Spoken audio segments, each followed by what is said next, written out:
মিমকে আমি কোনোদিনও ক্ষমা করব না। বিশ্বাসঘাতক একটা মেয়ে। মিমের কথা ভাবতে ভাবতে চোখ দিয়ে পানি পড়তে লাগলো। তখন রিমি আমার চোখের পানি মুছে দিল। মিম কোথায় আছে বল, আমি তাকে খবর দিচ্ছি।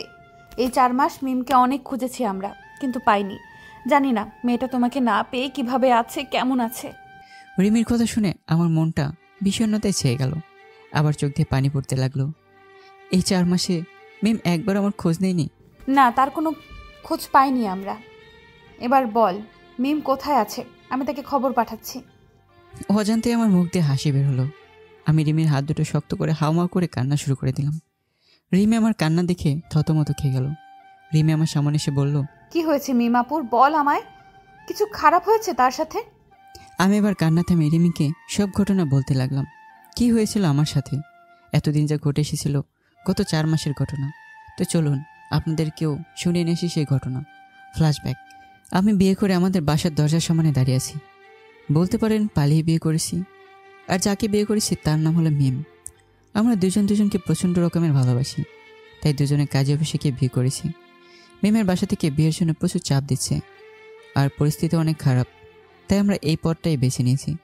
এখন প্রবলেম হলো, বাবা তার মান সম্মান টিকিয়ে রাখতে আমাকে বাড়ি ছাড়া করে দেবে তা 2বারও ভাববে না। বাসার কলিং বেল বাজানোর সাহস হচ্ছে না, কারণ বাবাকে প্রচুর ভয় পাই আমি।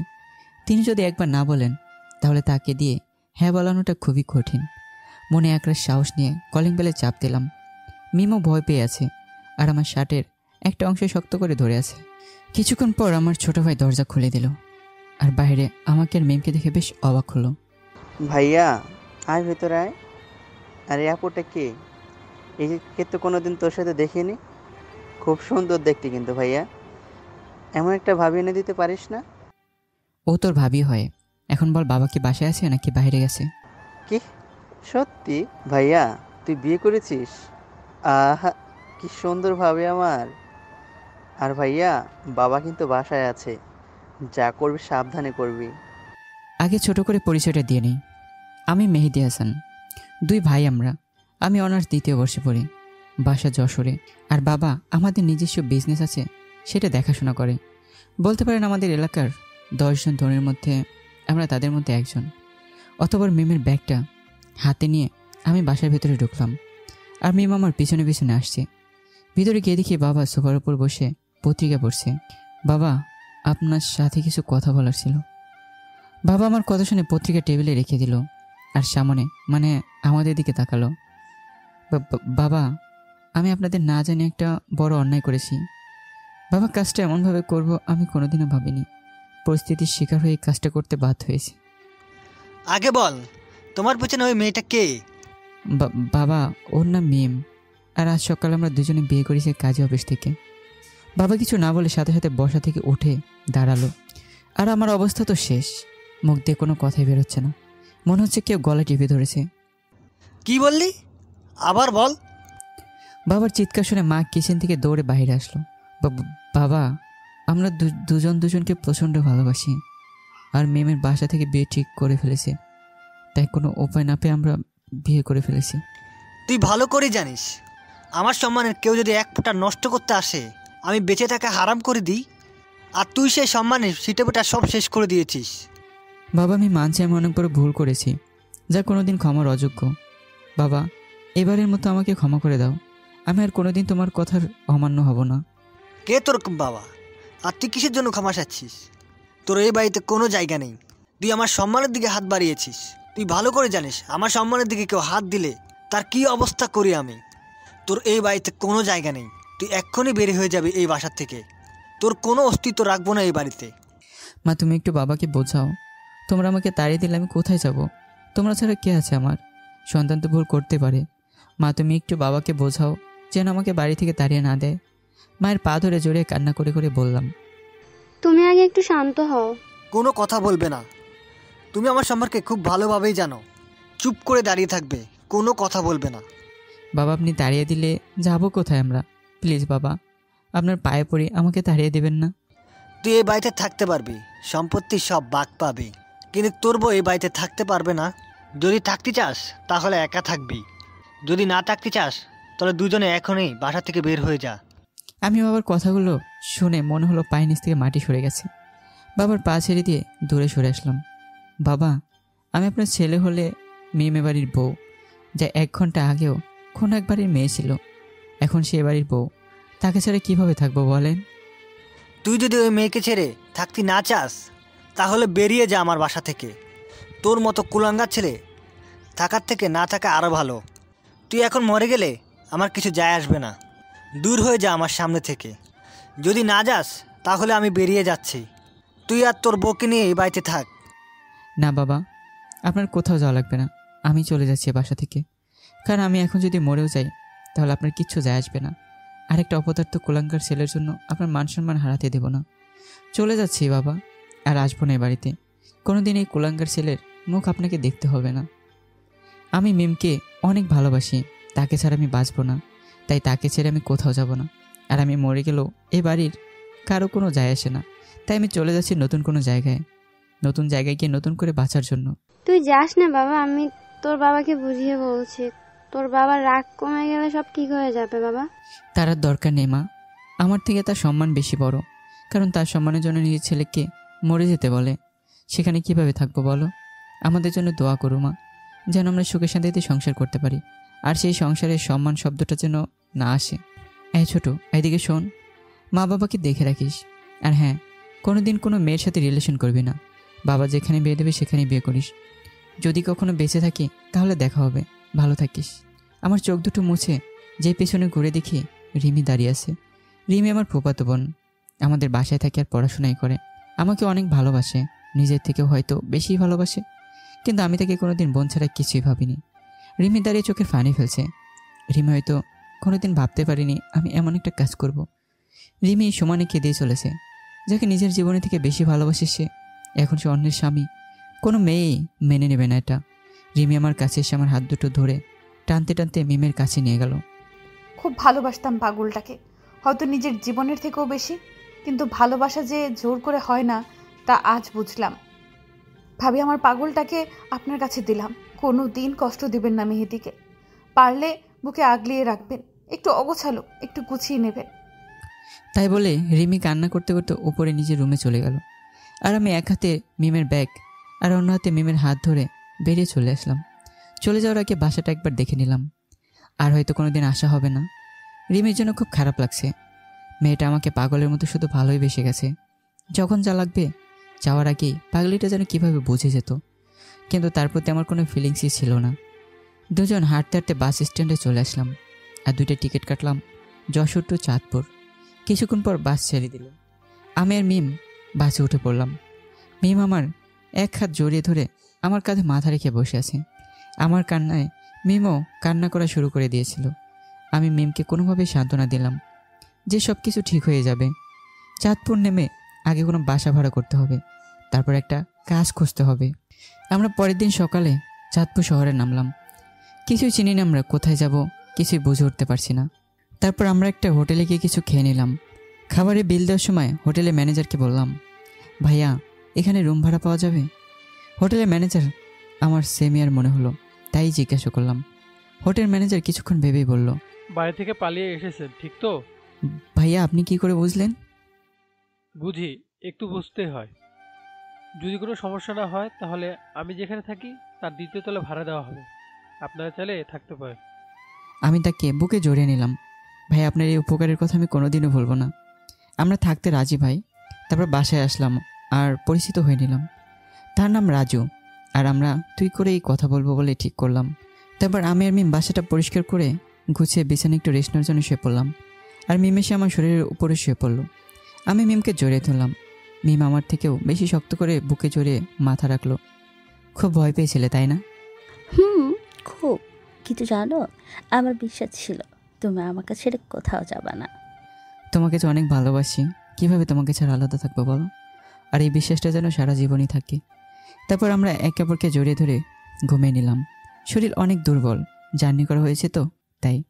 সন্ধ্যার আগেই ঘুম ভেঙে গেল। চোখ মেলে তাকে দেখি মিম আমার বুকে বাচ্চাদের মতো জড়িয়ে ধরে শুয়ে আছে।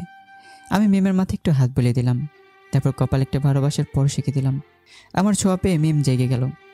তারপর মিম আমাকে আরও শক্ত করে জড়িয়ে ধরলো। উঠবে না? সন্ধ্যা হয়ে গেছে তো, খুব ক্ষুধা লেগেছে তো, কিছু খেতে হবে তো। তারপর আমি আর মিম ফ্রেশ হয়ে বাইরে চলে আসলাম রাতের খাবার খেতে। খাবার খেয়ে বাসায় চলে আসলাম। আমি বিছানায় শুয়ে পড়লাম। মিম আমার শরীরের উপর শুয়ে পড়ল আর কপালে, গলায়, নাকে, চোখে চুমু দিতে লাগলো। কী করছো? আমার কিন্তু কেমন লাগছে। তুমি উপর থেকে নামো। উফ, পারবো না। আমার পাগল বরটার সাথে আমি যা খুশি তাই করবো, তাতে তোমার কি? শুনি। তাহা তোমার বরটাকে শুনি। কেন? এখন আমি যার সাথে দুষ্টুমি করছি সে? তাই বলে মিম আবার পাগলের মতো কিস করতে লাগলো। আমিও নিজেকে কন্ট্রোল করতে পারলাম না। মিমের সাথে আমিও তাল মিলালাম। দুজনে হারিয়ে গেলাম এক অজানা অনুভূতিতে, যেখানে স্বামী স্ত্রীর পবিত্র সম্পর্কে সারা জীবন বাধা থাকে। সকালে ঘুম থেকে উঠে দেখি আমি মিমের ঘাড়ে মাথা দিয়ে মিমকে জড়িয়ে ধরে শুয়ে আছি। আমি মিমকে আরও একটু শক্ত করে জড়িয়ে ধরলাম। মিম জেগে গেল আমার নড়াচড়া দেখে। তখন মিম তার বুকের সাথে আমাকে জড়িয়ে ধরল। মিম, চলো ফ্রেশ হয়ে কিছু নাস্তা করে আমাকে একটা কাজ জোগাড় করতে হবে, না হলে যা আছে তাতে আমাদের 1 মাস চলবে, আর আমাদের ভবিষ্যতের দিকে তো খেয়াল রাখতে হবে। আজ না গেলে হয় না? এখানে আমি কাউকে ঠিক মতো চিনি না, আমি একা থাকতে পারবো না। কিছু হবে না পাগলি, সব ঠিক হয়ে যাবে। যেখানে হাজার হাজার মানুষ আমাদের ফ্যাক্টরিতে কাজ করে, সেখানে আমি একটা কাজ খুঁজে বেড়াচ্ছি। বাবা তার সম্মানটা আগে দেখলো। আমি যে তার নিজের সন্তান, সেই দিকতে একটুও খেয়াল নেই। আমিও যাব না ওই বাড়িতে। যেখানে আমি মরে গেলেও তাদের কোনো কিছু যায় আসে না, সেখানে আমি কোনোদিনও যাব না। আসার সময় আমার সিমটা ভেঙে ফেলেছি, যেন কেউ যোগাযোগ না করতে পারে। হাঁটতে হাঁটতে রাজু রেস্টুরেন্টে চলে আসলাম। তাকে একটা কাজ জোগাড় করে দিতে বললাম। সে বলল কাল আমাকে জানাবে। তারপর আমি বাসায় চলে আসলাম। এসে দেখি মিম হাঁটু ভাঁজ করে কান্না করছে। আমি যাওয়া মাত্র আমাকে শক্ত করে জড়িয়ে ধরে কান্না করে দিল। কি হয়েছে? কান্না করছো কেন? এত দেরি হলো কেন? জানো আমি কত ভয় পেয়েছিলাম। তোমার জন্য আমাদের বিশাল সম্পত্তি রেখে চলে আসছি, আর আমি তোমাকে রেখে চলে যাব? ভাবলে কেমন করে তুমি? তোমাকে ছেড়ে থাকতে পারবো না বলেই সব কিছু ছেড়ে চলে আসলাম, আর আমার উপর এইটুকু বিশ্বাস নেই? আমি কিছু জানি না, তুমি যেখানে যাবে আমি সেখানে যাব। পরের দিন রাজু বলল একটা রেস্টুরেন্টে কাজ জোগাড় করেছে, কাল থেকে কাজে যেতে হবে। সকাল থেকে রাত পর্যন্ত। মেয়ে বেটার শুনে প্রথমে মানা করলেও আমি তাকে বুঝিয়ে দিয়েছি। পরের দিন থেকে কাজ করতে শুরু করলাম। প্রতিদিন সকালে যায় আর রাতে ফেরত আসি। এভাবেই 2 মাস কেটে গেল। যা বেতন পাই, ঘর ভাড়া, কাপড় চোপড়, রান্না, তা মেটাতে অনেক কষ্ট হয়ে যায়। তবুও আমাদের সংসারে ভালোবাসার অভাব নেই। একদিন রাতে মিম আমার বুকের উপরে মাথা দিয়ে বলছে, তুমি সারাদিন কাজে থাকো, আমি একা রুমে থাকি, খুব বোরিং লাগে। তাই বলেছিলাম কি, পাশের বাসার ভাবে একটা কাজের কথা বলেছিল। তুমি যদি রাজি থাকো তাহলে কাজটা আমি করতে পারি, আর আমাদের সংসারে কিছু টাকা আসবে। আমি না করার সাথে সাথেই মিম লেগে গেল। তাই আমিও মিমকে অনুমতি দিয়ে দিলাম, কিন্তু একটা শর্তে। প্রতিদিন রাতে আমার বুকে মাথা রেখে ঘুমোতে হবে। মিম খুশিতে আমাকে জড়িয়ে তুলল। তারপর প্রতিদিন মিম আর আমি একসাথে কাজ করতেই বের হই। আর মিম প্রতিদিন আগে বাসায় আসে, তারপর আমি বাসায় আসি। খুব সুখে শান্তিতেই দিন কাটছিল আমাদের। কিন্তু এই সুখ আর বেশি দিন আমাদের কপালে সইল না। এই মিম প্রতিদিন আমার পরে বাসায় আসে, আমার সাথে কেমন যেন একটা ব্যবহার করে। রাতে জড়িয়ে ধরতে গেলে বিরক্তি ভাব নিয়ে দূরে সরে যায়। মিমের এতটা চেঞ্জ আমাকে ভিতরে ভিতরে শেষ করে দিচ্ছে। আজকে মিম দেরি করে বাসায় এসেছে। আমি মিমকে জিজ্ঞাসা করলাম, কী ব্যাপার, তুমি প্রতিদিন এভাবে দেরি করে কেন আসো? আগে তো ঠিক সময় চলে আসতে। কত কাজ করতে হয় তুমি জানো? কত কাগজপাতি কাজ তুমি জানো? তোমার মতো তো আর আমি মানুষের খাবার দিয়ে বেড়াই না যে তাড়াতাড়ি হয়ে যাবে। যত সব, প্রতিদিন এক কথা আমার ভালো লাগে না। তাই বলে মিম রাগে ফুসতে ফুসতে ফ্রেশ হতে চলে গেল। আমি মিমের ব্যবহার দেখে বেশ অবাকই হয়েছি। এতদিনই কাজ করে আমি মিমের সব রকম চাহিদা পূরণ করেছি, আর আজ মিম আমাকে এইভাবে বলতে পারলো। মিমের কথা শুনে ভীষণ কষ্ট লাগলো। তাই আমি আর না খেয়ে শুয়ে পড়লাম। মিম ফ্রেশ হয়ে এসে কিচেনে চলে গেল আর নিজের মতো খেয়ে চলে আসলো। মিম জানে আমি খাইনি, তবুও সে আমাকে একবারও বললো না খাবার কথা। মিম খাবার খেয়ে আমার পাশেই শুয়ে পড়লো। কী ব্যাপার, আমাকে ডাকলে না কেন? আমিও তো না খেয়ে আছি। তুমি কি কোনো বাচ্চা আছো নাকি যে তোমাকে হাতে করে খাইয়ে দিতে হবে? নিজে পারলে খেয়ে নিবে, না পারলে খাওয়ার দরকার নেই। যত সব গা চালানোর কথা শুনতে আর ভালো লাগে না। মিমের কথা শুনে মনে হলো আমার বুকের ভিতরে কেউ 1000টা হাতুড়ি দিয়ে বাড়ি মারছে। যে মিম আমাকে ছাড়া কোনোদিন খায়নি, সে মিম আমাকে না খেতে দিয়ে নিজে খেয়ে নিল। আমি বুঝতে পারছি মিম এখন আমার প্রতি অনেক বিরক্তি ফিল করে, তার কারণ আমি বুঝতে পারছি না। তাই বলে মিম অন্য পাশে ঘুরে শুয়ে পড়ল। কী হলো মিম, আমাদের কী শর্ত ছিল যে দিন শেষে রাতে আমাকে জড়িয়ে ধরে ঘুমাবে? তো এখন অন্য পাশে কেন ঘুমালে? ওই গা জ্বালানোর ভালোবাসা আমাকে দেখাবে না। সারাদিন কাজ করে শরীর দুর্বল হয়ে আছে, এখন ঘুমাতে দাও। যত সব। সারাদিন তো কাজ আমিও করছি, কই আমার শরীর তো দুর্বল লাগছে না। তোমার ওই কাজ কোনো কাজ হলো? যত সব ফকিনের কাজ, মানুষের খাওয়া দাওয়া পরিষ্কার করা। ছি ছি, ওয়াথু, কেমন শুতে ঘৃণা হচ্ছে। মিমের কথা শুনে আমার প্রচণ্ড কষ্ট হচ্ছে। যে মিমকে সুখে রাখার জন্য আমি সারাদিন কাজ করি, আর সে আমাকে এভাবে বলতে পারলো। বুকের ভিতর ভীষণ কষ্ট হতে লাগলো। চোখ দিয়ে 2 ফোঁটা নোনা জল গড়িয়ে পড়লো। আজ ভীষণ কান্না করতে ইচ্ছে করছে, কিন্তু ছেলেদের কান্না মানায় না। তারপর আমি অন্য পাশে ফিরে শুয়ে পড়লাম। সকালে উঠে দেখি মিম বিছানায় নেই। হয়তো ফ্রেশ হতে গেছে, কিন্তু না, মিম তার কাজে চলে গেছে। আমাকে না ডেকে তার কাজে চলে গেল। এটা আমি কোনোদিনও মিমের কাছ থেকে আশা করিনি। তারপর ফ্রেশ হয়ে কিচেনে গিয়ে দেখি নাস্তা তৈরি করা নেই। তাহলে কি মিম সকালে নিজেরটা তৈরি করে খেয়ে চলে গেছে? মিমের কথা ভাবতে আবার বুকের ভিতরে মোচড় দিয়ে উঠলো। না চাইতে চোখ দিয়ে পানি বেরিয়ে আসলো। তারপর আমি আর কিছু না খেয়ে চলে আসলাম কাজে। সারাদিন কাজে মনোযোগ দিতে পারিনি। সবসময় মিমের অবহেলা আমাকে মনে করিয়ে দিয়েছে। বিকেলে একটু কাজ কম, তাই পাশের দোকানে একটা সিগারেট খেতে বসলাম। তখন যা দেখলাম তা আমি কোনোদিন স্বপ্নেও ভাবিনি। দেখি মিম আর একটা ছেলে রিকশায় করে কোথায় যেন যাচ্ছে। মিম ছেলেটার কাঁধে মাথা রেখেছে, আর ছেলেটার হাত জড়িয়ে ধরে আছে। এই দৃশ্য দেখে আমার মাথায় যেন আকাশ ভেঙে পড়লো। বুকের ভিতর চিনচিন ব্যথা অনুভব করলাম। চিৎকার করে কান্না করতে ইচ্ছে করছে। কেন এমন করলো মিম? তার জন্য তো আমি আমার সব ছেড়ে চলে আসলাম, আর সেই মিম আমার সাথে এমন প্রতারণা করলো। মিমকে তো আমি পাগলের মতোই ভালোবাসতাম, এখনও বাসি। আমি আর আমার ভালোবাসা নাকি তার কাছে অমূল্য। মিম আমার সাথে এমন প্রতারণা করবে আমি কোনোদিনও ভাবতে পারিনি। সেদিন আর কাজে যাইনি, বাসায় চলে আসলাম। দেখি 11টার পর মিম বাসায় চলে আসলো, যেখানে মিমের কাজ 5টায় শেষ হয়। কী ব্যাপার, আজ এত দেরি করে বাসায় আসলে যে? যদিও আমি সব জানি, তারপরে জিজ্ঞাসা করলাম, দেখি কি উত্তর দেয়। কেন, সেই কৈফিয়ত কি তোমাকে দিতে হবে? অফিসে আজ অনেক কাজ ছিল, আর তোমার মতো আমি ছোট কাজ করি না যে তাড়াতাড়ি ছুটি হবে। তা তোমার কাজ কি রিক্সায় পরপুরুষের কাঁধে মাথা রেখে আর জোরে ধরে থাকা? মিম আমার কথা শুনে থতমত খেয়ে গেল। আমার দিকে অবাক দৃষ্টিতে তাকিয়ে রইল। মনে হয় আমার কাছ থেকে এই কথা সে আশাই করেনি। সে যাতা বলছো, আমি তো সারাদিন কাজে অফিসে ছিলাম। আমার নামে একদম বাজে কথা বলবে না। আমি ঠাস ঠাস করে 2টা চর মারলাম মিমের গালে। মিম চর খেয়ে গালে হাত দিয়ে আমার দিকে তাকিয়ে আছে। সে বিশ্বাস করতে পারছে না আমি তাকে চর মারব। কি অপরাধ ছিল আমার যে আমার সাথে এমন প্রতারণা করলে? আমাকে বলে দিতে যে তোমাকে আর আমার দরকার নেই। কেন এমন করলে আমার সাথে? তোমাকে পাগলের মতো ভালোবেসেছিলাম। তোমার জন্য আমার মা বাবা, ভাই, পরিবার সবাইকে ছেড়ে চলে এসেছি শুধু তোমার সাথে থাকবো বলে। আর তুমি আমার সাথে বিশ্বাসঘাতকতা করলে। তোমার ভালোবাসা পাওয়ার জন্য আমি আমাদের সব সম্পত্তি ত্যাগ করে চলে এসেছি শুধু তোমার সাথে সুখে সংসার করব বলে। তুমি অন্য ছেলের সাথে রিলেশন করছো। কি ছিল না আমার ভালোবাসার মধ্যে যে তুমি অন্য পরপুরুষের কাছে ভালোবাসা নিতে গেছো? তুমি বললেই হতো যে আমার প্রয়োজন শেষ, আমি চলে যেতাম তোমাকে ছেড়ে, আর কোনোদিন তোমার সামনে আসতাম না। হ্যাঁ, তোর প্রয়োজন আমার কাছে শেষ। তুই কেন বুঝিস না? তোকে এত অবহেলা করি, খারাপ ভাষায় কথা বলি, তারপরও কেন কুকুরের মতো আমার কাছে পড়ে আছিস? যা, চলে যা। তোর মতো ফকিনীর রাস্তার কুকুর আমার দরকার নেই। বিয়ে করে কী দিয়েছিস আমায়? কোনোদিন ভালো একটা সরে দিয়েছিস? আরে তুই মানুষের অপরিষ্কার খাবার পরিষ্কার রোজ যা পাস, তা তো আমার বাড়ি ভাড়াও হয় না। আর আমি চাকরি পাওয়ার পর এত টাকা কোথা থেকে আসে? রাকিব দিচ্ছে সব টাকা। রাকিব তোর মতো ফকিনি না, সে অনেক বড় লোক, আর আমি তাকে ভালোবাসি। আর তোকে ডিভোর্স দিয়ে আমি রাকিবকে বিয়ে করব। তোর প্রয়োজন শেষ। তোর মতো রাস্তার কুকুরদের তো পথে ঘাটে মরে যাওয়া উচিত। আর তুই কোন সাহস আমাকে চড় মারলি, কুত্তার বাচ্চা? তুই এখনই বাসা থেকে ছেড়ে চলে যাবি। তোকে আমার সহ্য হচ্ছে না। যত সব কুকুরের বাচ্চা, নিজের বউয়ের টাকা সংসার চালাস, লজ্জা করে না তোর? মিমের কথা শুনে আমার চিৎকার করে কান্না করতে ইচ্ছে করছে, যার কারণে আমার বিশাল সম্পত্তি ছেড়ে আমি চলে আসলাম। আর সে কিনা আমাকে ফকিন্নি বলে। চোখ দিয়ে অযোধ্যারায় নোনা জল পড়তে লাগলো। আমি কোনো কথা বলছি না, মিমের দিকে এক দৃষ্টিতে তাকিয়ে আছি, আর চোখ দিয়ে বৃষ্টির মতো পানি পড়ছে। আমি তো একটা রাস্তার কুকুরই। একদম সত্যি বলেছো তুমি। যদি রাস্তার কুকুরই না হতাম, তাহলে তোর মতো বিশ্বাসঘাতকের জন্য রাস্তায় আসতাম না। আর কি বললি? কুত্তার বাচ্চা, তাই না? আসলে আমি তাই।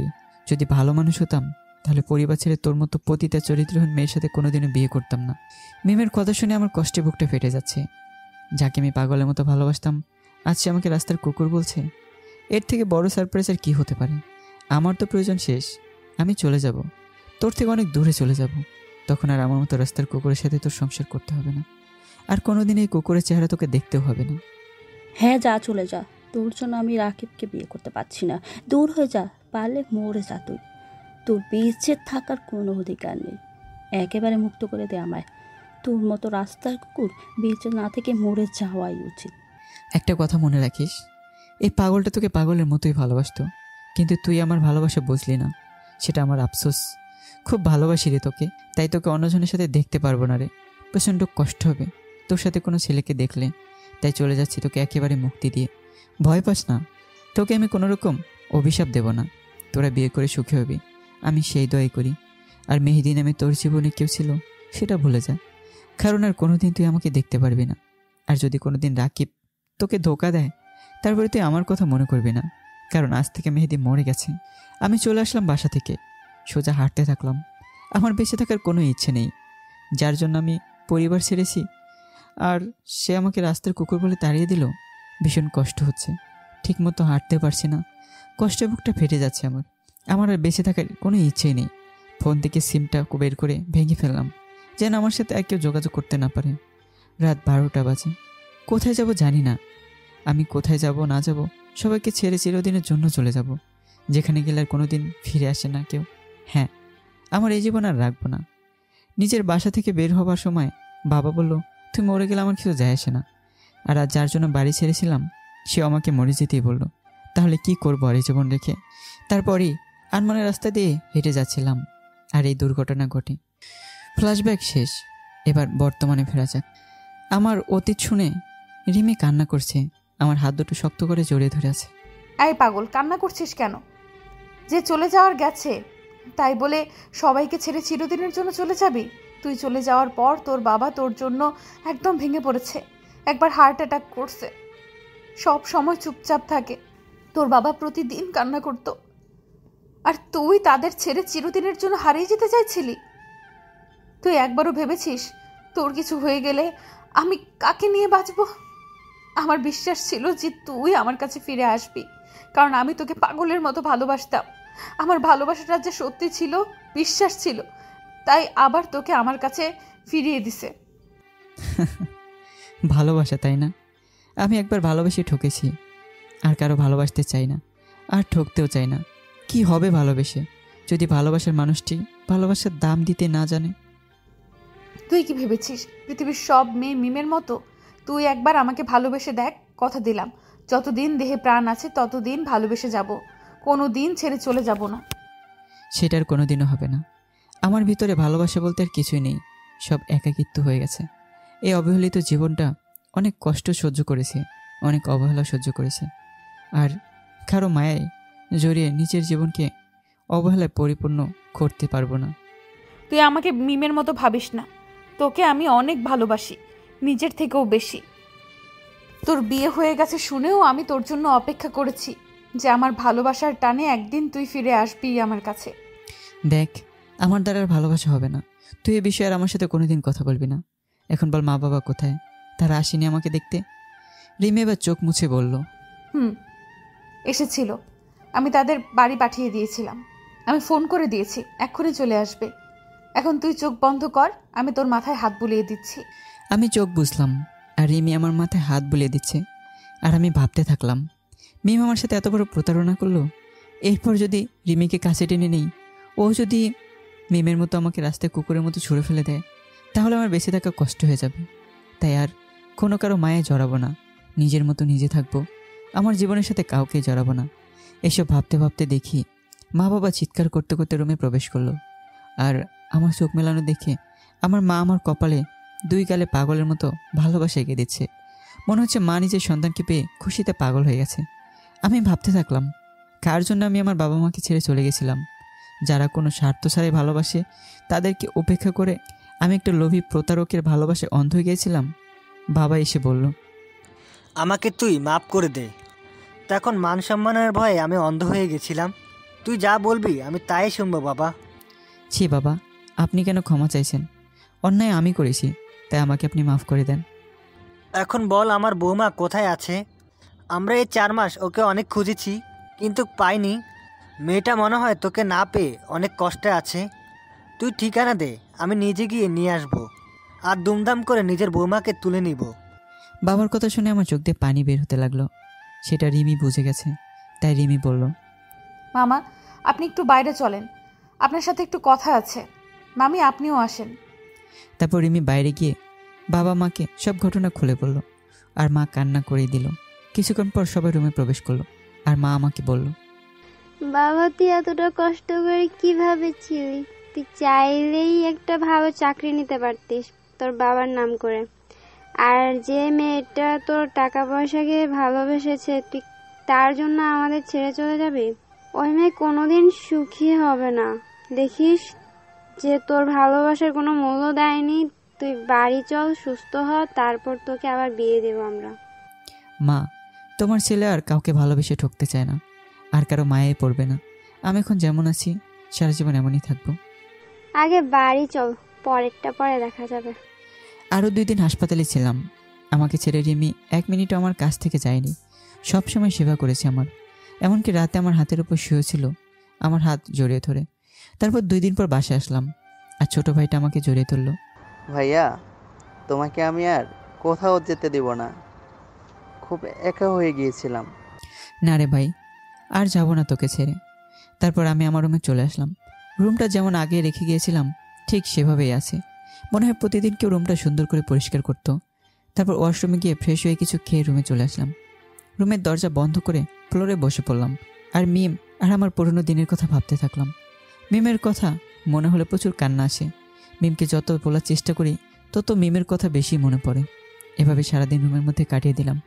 রিমি বেশ অনেকবার ডাকতে এসেছিল, কিন্তু আমি যাইনি। রাতের বেলা একটু বাইরে হাঁটতে বের হলাম। হাঁটতে হাঁটতে একটা দোকানে চলে আসলাম। 2 প্যাকেট বেনসন সিগারেট কিনে বাসায় চলে আসলাম, আর ছাদে চলে গেলাম। ছাদে বসে আনমনে সিগারেট টানছি, আর মিমের দেওয়া কষ্টগুলোকে ভোলার চেষ্টা করছি। তখন রিমি ছাদে আসলো। এসে দেখে আমি আকাশের দিকে তাকিয়ে এক মনে সিগারেট টানছি। রিমি আমার কাছে এসে আমার মুখ থেকে সিগারেটটা টান দিয়ে ফেলে দিল। তুই এসব কার জন্য খাচ্ছিস?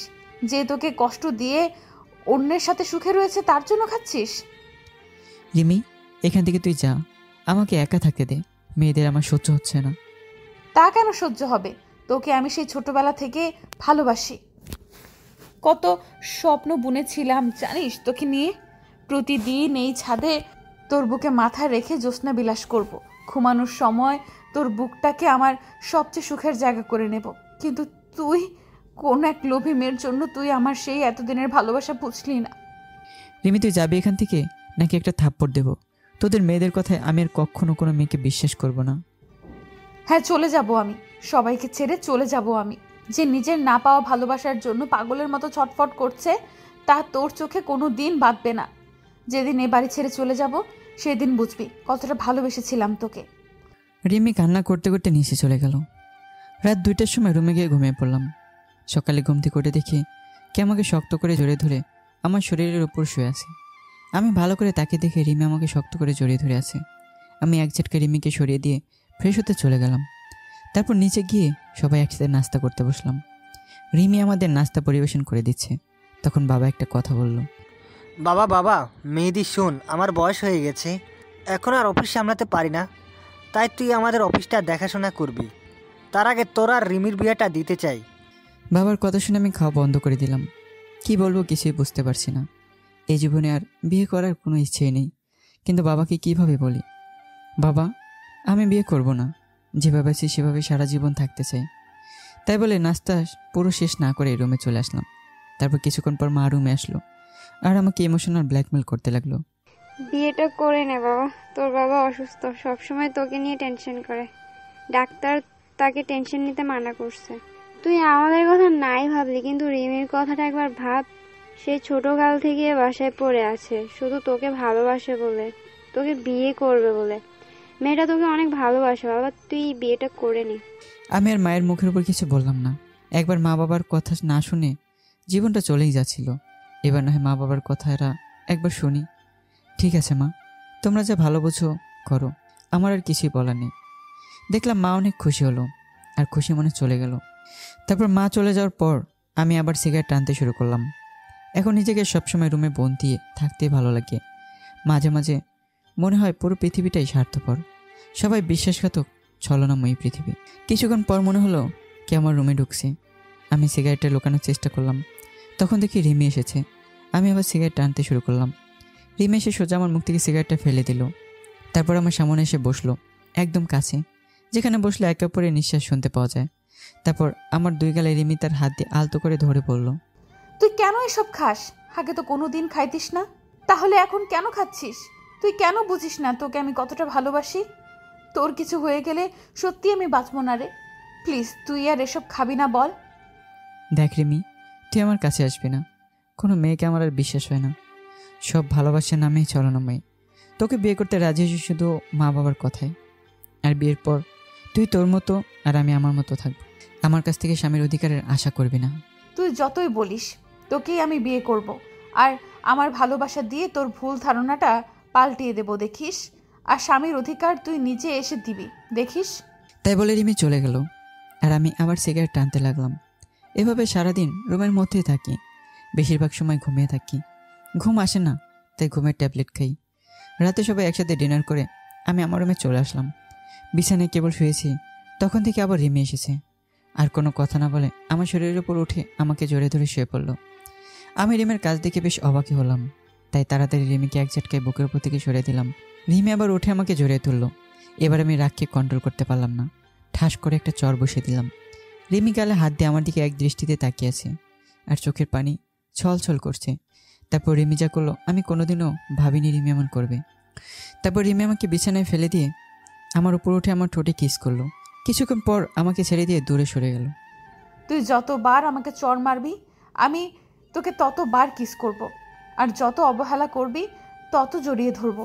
তুই আমাকে না ভালোবাসিস, কিন্তু আমাকে ভালোবাসতে নিষেধ করতে পারবি না তুই। রিমি এই বলে রুম থেকে চলে গেল। আমি বেশ কিছুক্ষণ এভাবে হাঁ হয়ে বসে আছি। রিমি কি করলো আর কি বলে গেল। তারপর আমি ঘুমিয়ে পড়লাম। সকালে উঠে দেখি কে আমাকে জড়িয়ে ধরে শুয়ে আছে।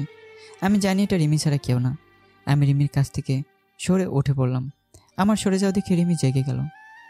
তুই আমার রুমে কেন রে? আর আমাকে এভাবে জড়িয়ে ধরে আছিস কেন? তোর বুকে মাথা রেখে খুব ঘুমাতে ইচ্ছে করে। তোর শরীরের যে গন্ধ সেটা আমাকে পাগল করে দেয়। তাই তো বারে বারে তোর কাছে আসি। আর আমাদের যখন বিয়ে হবে তখন সব সময় আমি তোকে জড়িয়ে ধরে থাকবো। তুই তো জানিস আমাদের এখনো বিয়ে হয়নি। আর তোর লজ্জা করে না একটা বিবাহিত ছেলেকে জড়িয়ে ধরতে? আমার এখনো ডিভোর্স হয়নি, তাই তুই আমার কাছে আসবি না।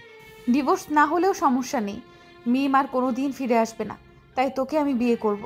দূর, তোর সাথে কথাই পারবো না। তুই থাক, আমি ফ্রেশ হয়ে আসি। এভাবে দেখতে দেখতে বিয়ের দিন চলে আসলো। এই কয়টা দিন রিমি আমাকে অনেক ডিস্টার্ব করেছে। সবসময় জড়িয়ে ধরা আর যখন তখন কিস করা। আমার এসব ঢং দেখে শরীরটা জ্বলে যায়। কিছু বলতে পারি না, শুধু ছোটোবেলা থেকে আমাদের বাড়িতে আছে, তাই কেমন একটা মায়া জন্মে গেছে। আজ আমার আবার বিয়ে। আমি আজ বর সেজেছি, কিন্তু এর আগে আমার বিয়ে হয়েছিল, কিন্তু কোনোদিন বর সাজা হয়নি। আজ মিমের কথা খুব মনে পড়ছে। জানি না কেমন আছে সে, হয়তো খুব ভালোই আছে, কারণ ভালো থাকার জন্য সে চলে গেছে। মিমকে এখন আমি ভালোবাসি। খুব কষ্ট হয় মিমের কথা ভেবে, কিন্তু মিমের অবহেলাগুলো আর কিভাবে বিশ্বাসঘাতকতা করলো তা ভেবে এখনও মিমের প্রতি ঘৃণা হয়। ছাদে এক মনে আকাশের দিকে তাকিয়ে সিগারেট টানছি আর ভাবছি মিম আমাকে ভালোবাসেনি, আমার টাকাকে ভালোবেসেছিল। এমন স্বার্থপর ভালোবাসার কি দরকার ছিল? কেন আমার ভালোবাসা নিয়ে খেলা করলো? এসব ভাবছি, আর তখনই আম্মু ছাদে চলে আসলো। ততক্ষণে সিগারেট শেষ হয়ে গেছে। কি রে, এখানে কি করিস? বৌমা রুমে একা বসে আছে, যা তাড়াতাড়ি। আমি রুমে চলে আসলাম। জানি না, কোনো ভয় কাজ করছে না। সবাই বলে বাসরাতে ঢোকার আগে সবার ভয় করে, কিন্তু আমার কেন জানি ভয় করছে না। আমি রুমে ঢোকার সাথে সাথে রিমি আমাকে সালাম করলো। তারপর নিজে নিজে বিছানায় গিয়ে বসলো। আমি কোনো কথা না বলে বিছানা থেকে একটা বালিশ নিয়ে সোফায় গিয়ে শুয়ে পড়লাম। রিমি আমার কাণ্ড দেখে বেশ অবাকই হলো। তুমি বিছানায় না এসে সোফায় কেন ঘুমালে? রিমির মুখ থেকে তুমি ডাক শুনে বুকের মধ্যে কেমন যেন চিনচিন করে উঠলো। তোকে এর আগে বলেছি আমি তোকে স্ত্রী হিসেবে মানতে পারবো না, আর এই বিষয়ে কোনো কথা বলবি না, চুপচাপ ঘুমা। আমিও তোমাকে এর আগে বলে দিয়েছি, চর মারলে কিস দেব, আর অবহেলা করলে জড়িয়ে ধরবো। আর আমার অধিকার তো স্বামীর অধিকার, তো নিজেই আমাকে দেবে। রিমি তাই বলে উঠে এসে আমার শরীরের উপর উঠে আমাকে জড়িয়ে ধরে বুকে মাথা গুঁজে দিল। আমি ছাড়ানোর চেষ্টা করলাম, কিন্তু কোনো লাভ হলো না। শক্ত করে জড়িয়ে ধরেই আছে। রিমি, তুই আমার উপর থেকে উঠবি কিনা বল? উঠতে পারি, এক শর্তে, বিছানায় গিয়ে ঘুমাতে হবে। পারবো না তোর সাথে ঘুমাতে। তাহলে আমি এভাবে ঠিক আছি, সারা রাত এভাবে জড়িয়ে ধরে শুয়ে থাকবো। আমি আর কোনো উপায় না পেয়ে বললাম, ওকে চল বিছানায় ঘুমাবো, কিন্তু আমারও একটা শর্ত আছে, আমাকে জড়িয়ে ধরতে পারবি না। আগে চল, তার পরেরটা পরে দেখা যাবে। তারপর আমি বিছানায় গিয়ে শুয়ে পড়লাম আর মাঝখানে কোলবালিশ দিয়ে রাখলাম। তারপর আস্তে আস্তে ঘুমিয়ে পড়লাম। মাঝরাতে হঠাৎ করে আমার শরীর ভেজা অনুভব করলাম। দেখি রিমি আমার বুকে মাথা রেখে কান্না করছে, আর কারো কান্নার শব্দ শুনতে পাচ্ছি। আমি ঘুমের ভান করেই শুয়ে থাকলাম। মেহেদি, তুমি কেন আমায় বোঝো না তোমায় কতটা ভালোবাসি? তোমাকে সেই ছোটবেলা থেকে ভালোবাসি। তোমাকে সব সময় দেখবো বলে তোমাদের বাড়ি চলে আসি আমি। সব সময় তোমাকে দেখতাম। মিমের মতো তোমাকে ধোঁকা দেব না, নিজের জীবন দিয়ে দেব, তবুও তোমার কাছ থেকে আলাদা হব না। তুমি জানো, যেদিন তুমি মিমকে বিয়ে করে বাড়ি নিয়ে এসেছিলে, সেদিন আমি আত্মহত্যা করতে চেয়েছিলাম। সেদিন কতটা কষ্ট হয়েছে তুমি জানো না। সেই ছোটকাল থেকেই তোমাকে নিয়ে স্বপ্ন দেখেছি, তুমি কল্পনা করতে পারবে না। আমার বিশ্বাস ছিল তুমি একদিন আমার কাছে ফিরে আসবে, আর যদি না আসতে তাহলে আমি কোনো দিন বিয়ে করতাম না। কারণ স্বপ্ন আমি তোমাকে নিয়ে দেখেছি, সেই স্বপ্নের রাজ্যে আমি কাউকে বসাতে পারবো না। খুব ভালোবাসি তোমাকে, প্লিজ একবার ভালোবেসে বুকে টেনে নাও। কত আশা আমার, তুমি জানো, তোমার বুকে মাথা রেখে পরম শান্তিতে ঘুমাবো। রিমির কথা শুনে খুব কষ্ট হতে লাগলো। সত্যিই তো, রিমি সেই ছোটোবেলা থেকে আমাকে ভালোবাসে। এটা যদি আবেগ হতো তাহলে এতদিন ভালোবাসা থাকতো না। রিমি আমাকে নিয়ে কত স্বপ্ন দেখেছে, কই মিম তো কোনোদিন এভাবে স্বপ্ন দেখেনি। আমি আবার চোখ খুলে দেখলাম রিমির চোখে পানি চিকচিক করছে। খুব মায়াবতী লাগছে রিমিকে, আজ খুব সুন্দরও লাগছে রিমিকে। কোনোদিন হয়তো খেয়াল করিনি। রিমির ভালোবাসা উপেক্ষা করা আমার পক্ষে অসম্ভব। তাই রিমিকে আমি শক্ত করে বুকের সাথে জড়িয়ে ধরলাম। আমাকে জড়িয়ে ধরা দেখে রিমি মাথা তুলে আমার চোখের দিকে তাকিয়ে আছে। আমি কোনো কথা না বলে রিমির কপালে একটা চুমু দিয়ে তার মাথাটা আবার বুকের সাথে চেপে ধরলাম। রিমি এবার শক্ত করে জোরে ধরে জোরে জোরে কান্না করে দিল। এই পাগলি, কান্না করছিস কেন? দেখ তোর মেহেদিকে তুই নিজের করে পেয়েছিস, তাহলে কান্না কেন করছিস? রিমি একভাবে কান্না করে যাচ্ছে, কোনো কথাই বলছে না। এইবার কান্না না থামালে কিন্তু তোকে বুকের উপর থেকে সরিয়ে দেব। এবার রিমি তার চোখের পানি মুছে আমার গালে হাত দিয়ে আমার পুরো মুখে পাগলের মতো কিস করতে লাগলো। কপালে, গালে, ঠোঁটে, নাকে, চোখে চুমু দিতে লাগলো। ভাই পাগলি, কি করছিস? আমাকে চুমু দিয়ে মেরে ফেলবি নাকি? আজ সারা রাত তোমাকে এইভাবে চুমু দিব। আমাকে অনেক কষ্ট দিয়েছিস, অনেক কেঁদেছি তোর জন্য। কবে তুই তোর বুকে আমাকে একটু জায়গা দিবি? আজ সেই আশা পূরণ হয়েছে। কথা দিচ্ছি, তোর এই পাগলি নিজের জীবন দিয়ে দেবে, কিন্তু তোকে ছেড়ে কোথাও যাবে না। জানি তো, যে মেয়ে ছোটবেলা থেকে ভালোবাসে তার ভালোবাসা কখনো মিথ্যা হতে পারে না। খুব ভালোবাসি। তাই বলে আবার কান্না করে দিল। আমি এবার রিমির চোখ থেকে পানি মুছে দিলাম। পাগলি, তোকে কান্না করতে মানা করছি না? খুশিতে চোখে পানি বের হচ্ছে। বেশি খুশি হওয়ার দরকার নেই। আমি কিন্তু এখনো তোকে স্বামীর অধিকার দিতে পারবো না। আগে ভালোভাবে সুস্থ হয়ে নি, তারপর। আমার কিচ্ছু লাগবে না, শুধু তুই হলেই হবে। স্বামীকে কেউ তুই করে বলে? তুই তো তুই করে বলছিস। আচ্ছা ঠিক আছে, এখন থেকে দুজনে তুমি করে বলবো। ওকে পাগলি বউ আমার, এবার একটা পাপ্পি দিয়ে জড়িয়ে ধরে ঘুমা। রিমির সাথে সাথে আমাকে জড়িয়ে ধরলো। তারপর রিমি আমাকে জড়িয়ে ধরে ঘুমিয়ে পড়লো। পাগলিটা কত খুশি হয়েছে আমার একটু ভালোবাসায় পেয়ে। এমন তো মিমও করতো, কিন্তু সেও তো ধোকা দিয়ে চলে গেল। এবার যদি রিমি আমার সাথে এমন করে চলে যায় তাহলে আমি আর এই জীবন রাখবই না। মনে মনে বললাম, তুমি ভাবলে কি করে আমি তোমাকে ছেড়ে চলে যাব?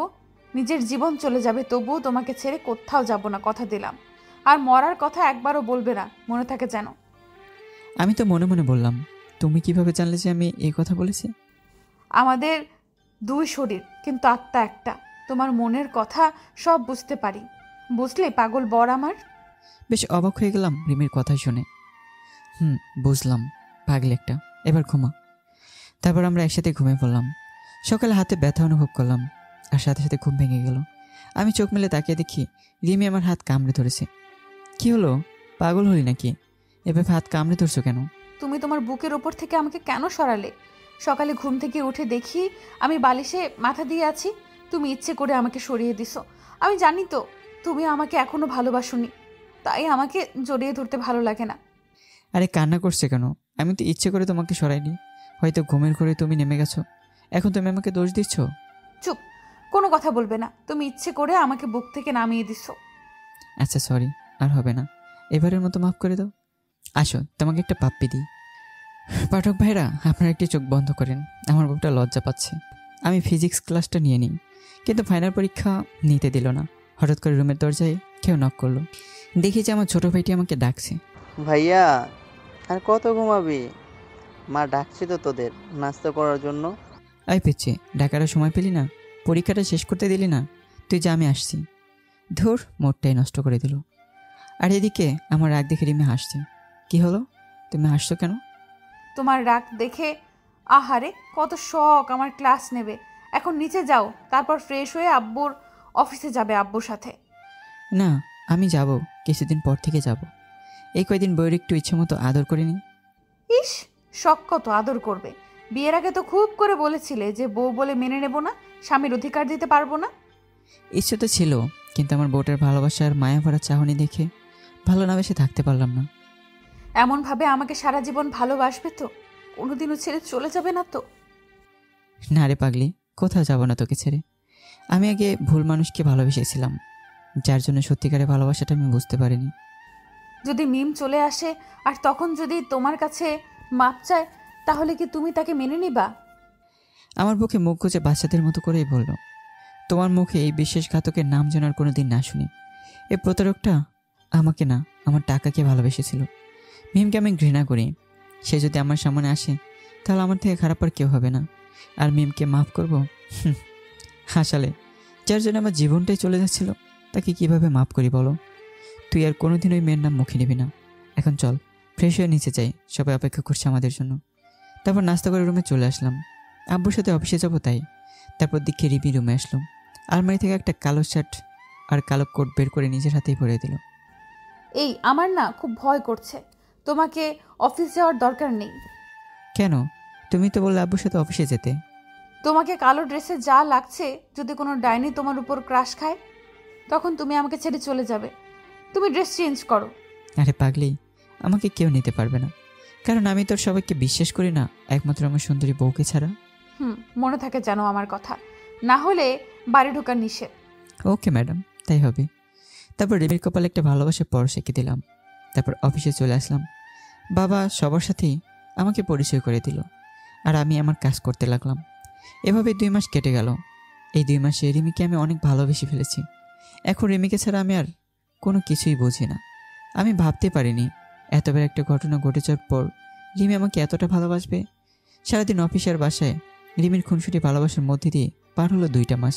কিন্তু মিম নামের প্রতারক মেয়েটি আমাদের ভালো থাকতে দিল না।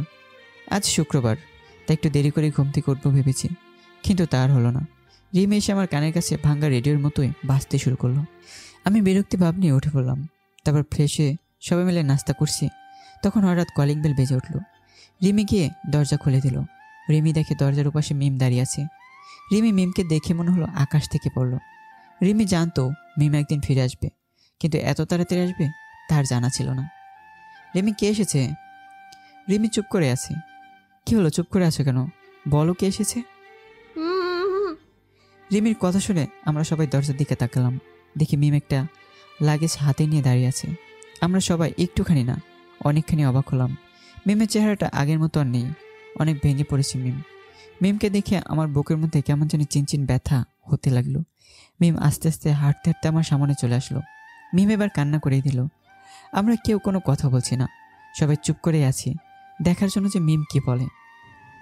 মেহেদি, আমি যা করেছি তোমার সাথে, আমি জানি তুমি আমাকে কোনোদিন ক্ষমা করবে না, কিন্তু আমি ভুল করেছি। তোমাকে কষ্ট দিয়ে, তোমাকে অবহেলা করে, তোমাকে অনেক কষ্ট দিয়েছি। আমাকে তুমি ক্ষমা করে দাও, কথা দিচ্ছি আর কোনোদিন তোমাকে কষ্ট দেব না, তোমাকে ছেড়ে কোথাও যাব না। আমাকে একবার মাফ করে দাও, বিশ্বাস করো, আর কোনোদিন তোমাকে ছেড়ে যাব না। বিশ্বাস? তাও আবার তোর মতো মেয়েকে, যেখানে নিজের স্বামী থাকতে অন্য পুরুষের সাথে পরকীয়া করতে একবারও ভাবে না। কেন? তোর রাকিব তো তোকে অনেক সুখে রাখবে বলেছিল, তাহলে ছেড়ে চলে আসলি কেন? নাকি রাকিবের টাকাও শেষ হয়ে গেছে? তোর মতো প্রতারক মেয়েরা টাকা ছাড়া আর কিছু বোঝে না। আর তোকে মাফ, তাও আমি? প্লিজ মেহেদি, আমাকে একবার সুযোগ দাও, কোনো দিন তোমাকে ছেড়ে যাব না। আমি অনেক বড় ভুল করে ফেলেছি। আমি তো রাস্তার কুকুর, আমার কাছে কেন মাফ চাইছো? আমার কোনো যোগ্যতাই নেই তোমাকে মাফ করার। আর রাস্তার কুকুররা কাউকে মাফ করতে জানে না, আর তোকে আমি কোনোদিন মাফ করব না। তোর সাথে কথা বলতেও আমার ঘৃণা হচ্ছে। শুধু তোর জন্য তোকে আমি ভালোবাসি বলে তোকে ছেড়ে থাকতে পারবো না বলে মা বাবাকে রেখে আমি আলাদা থেকেছি। আমি কোনোদিনও নিজের খাবার বেড়ে খাইনি, আর তোর জন্য অন্যের খাবার পরিষ্কার করেছি, শুধু তুই যেন সুখে থাকিস। কিন্তু তুই আমার ভালোবাসা বুঝলি না, সেই টাকাকেই ভালোবাসলি। তোকে আমি কোনোদিনও মাফ করবো না। তুই এখনই চলে যাবে এ বাড়ি থেকে। আর এই দেখ, রিমি যে আমাকে সে ছোট্টবেলা থেকে ভালোবাসে, পাগলের মতোই ভালোবাসে, কিন্তু আমি তার দিকে কোনোদিন ফিরেও তাকাইনি, কারণ আমি তোকে ভালোবাসতাম। তোর মতো প্রতারককে ভালোবেসেছিলাম, তাই তোর মতো লোভীর প্রেমে অন্ধ হয়েছিলাম। আমি আর রিমি বিয়ে করেছি 2 মাস হলো।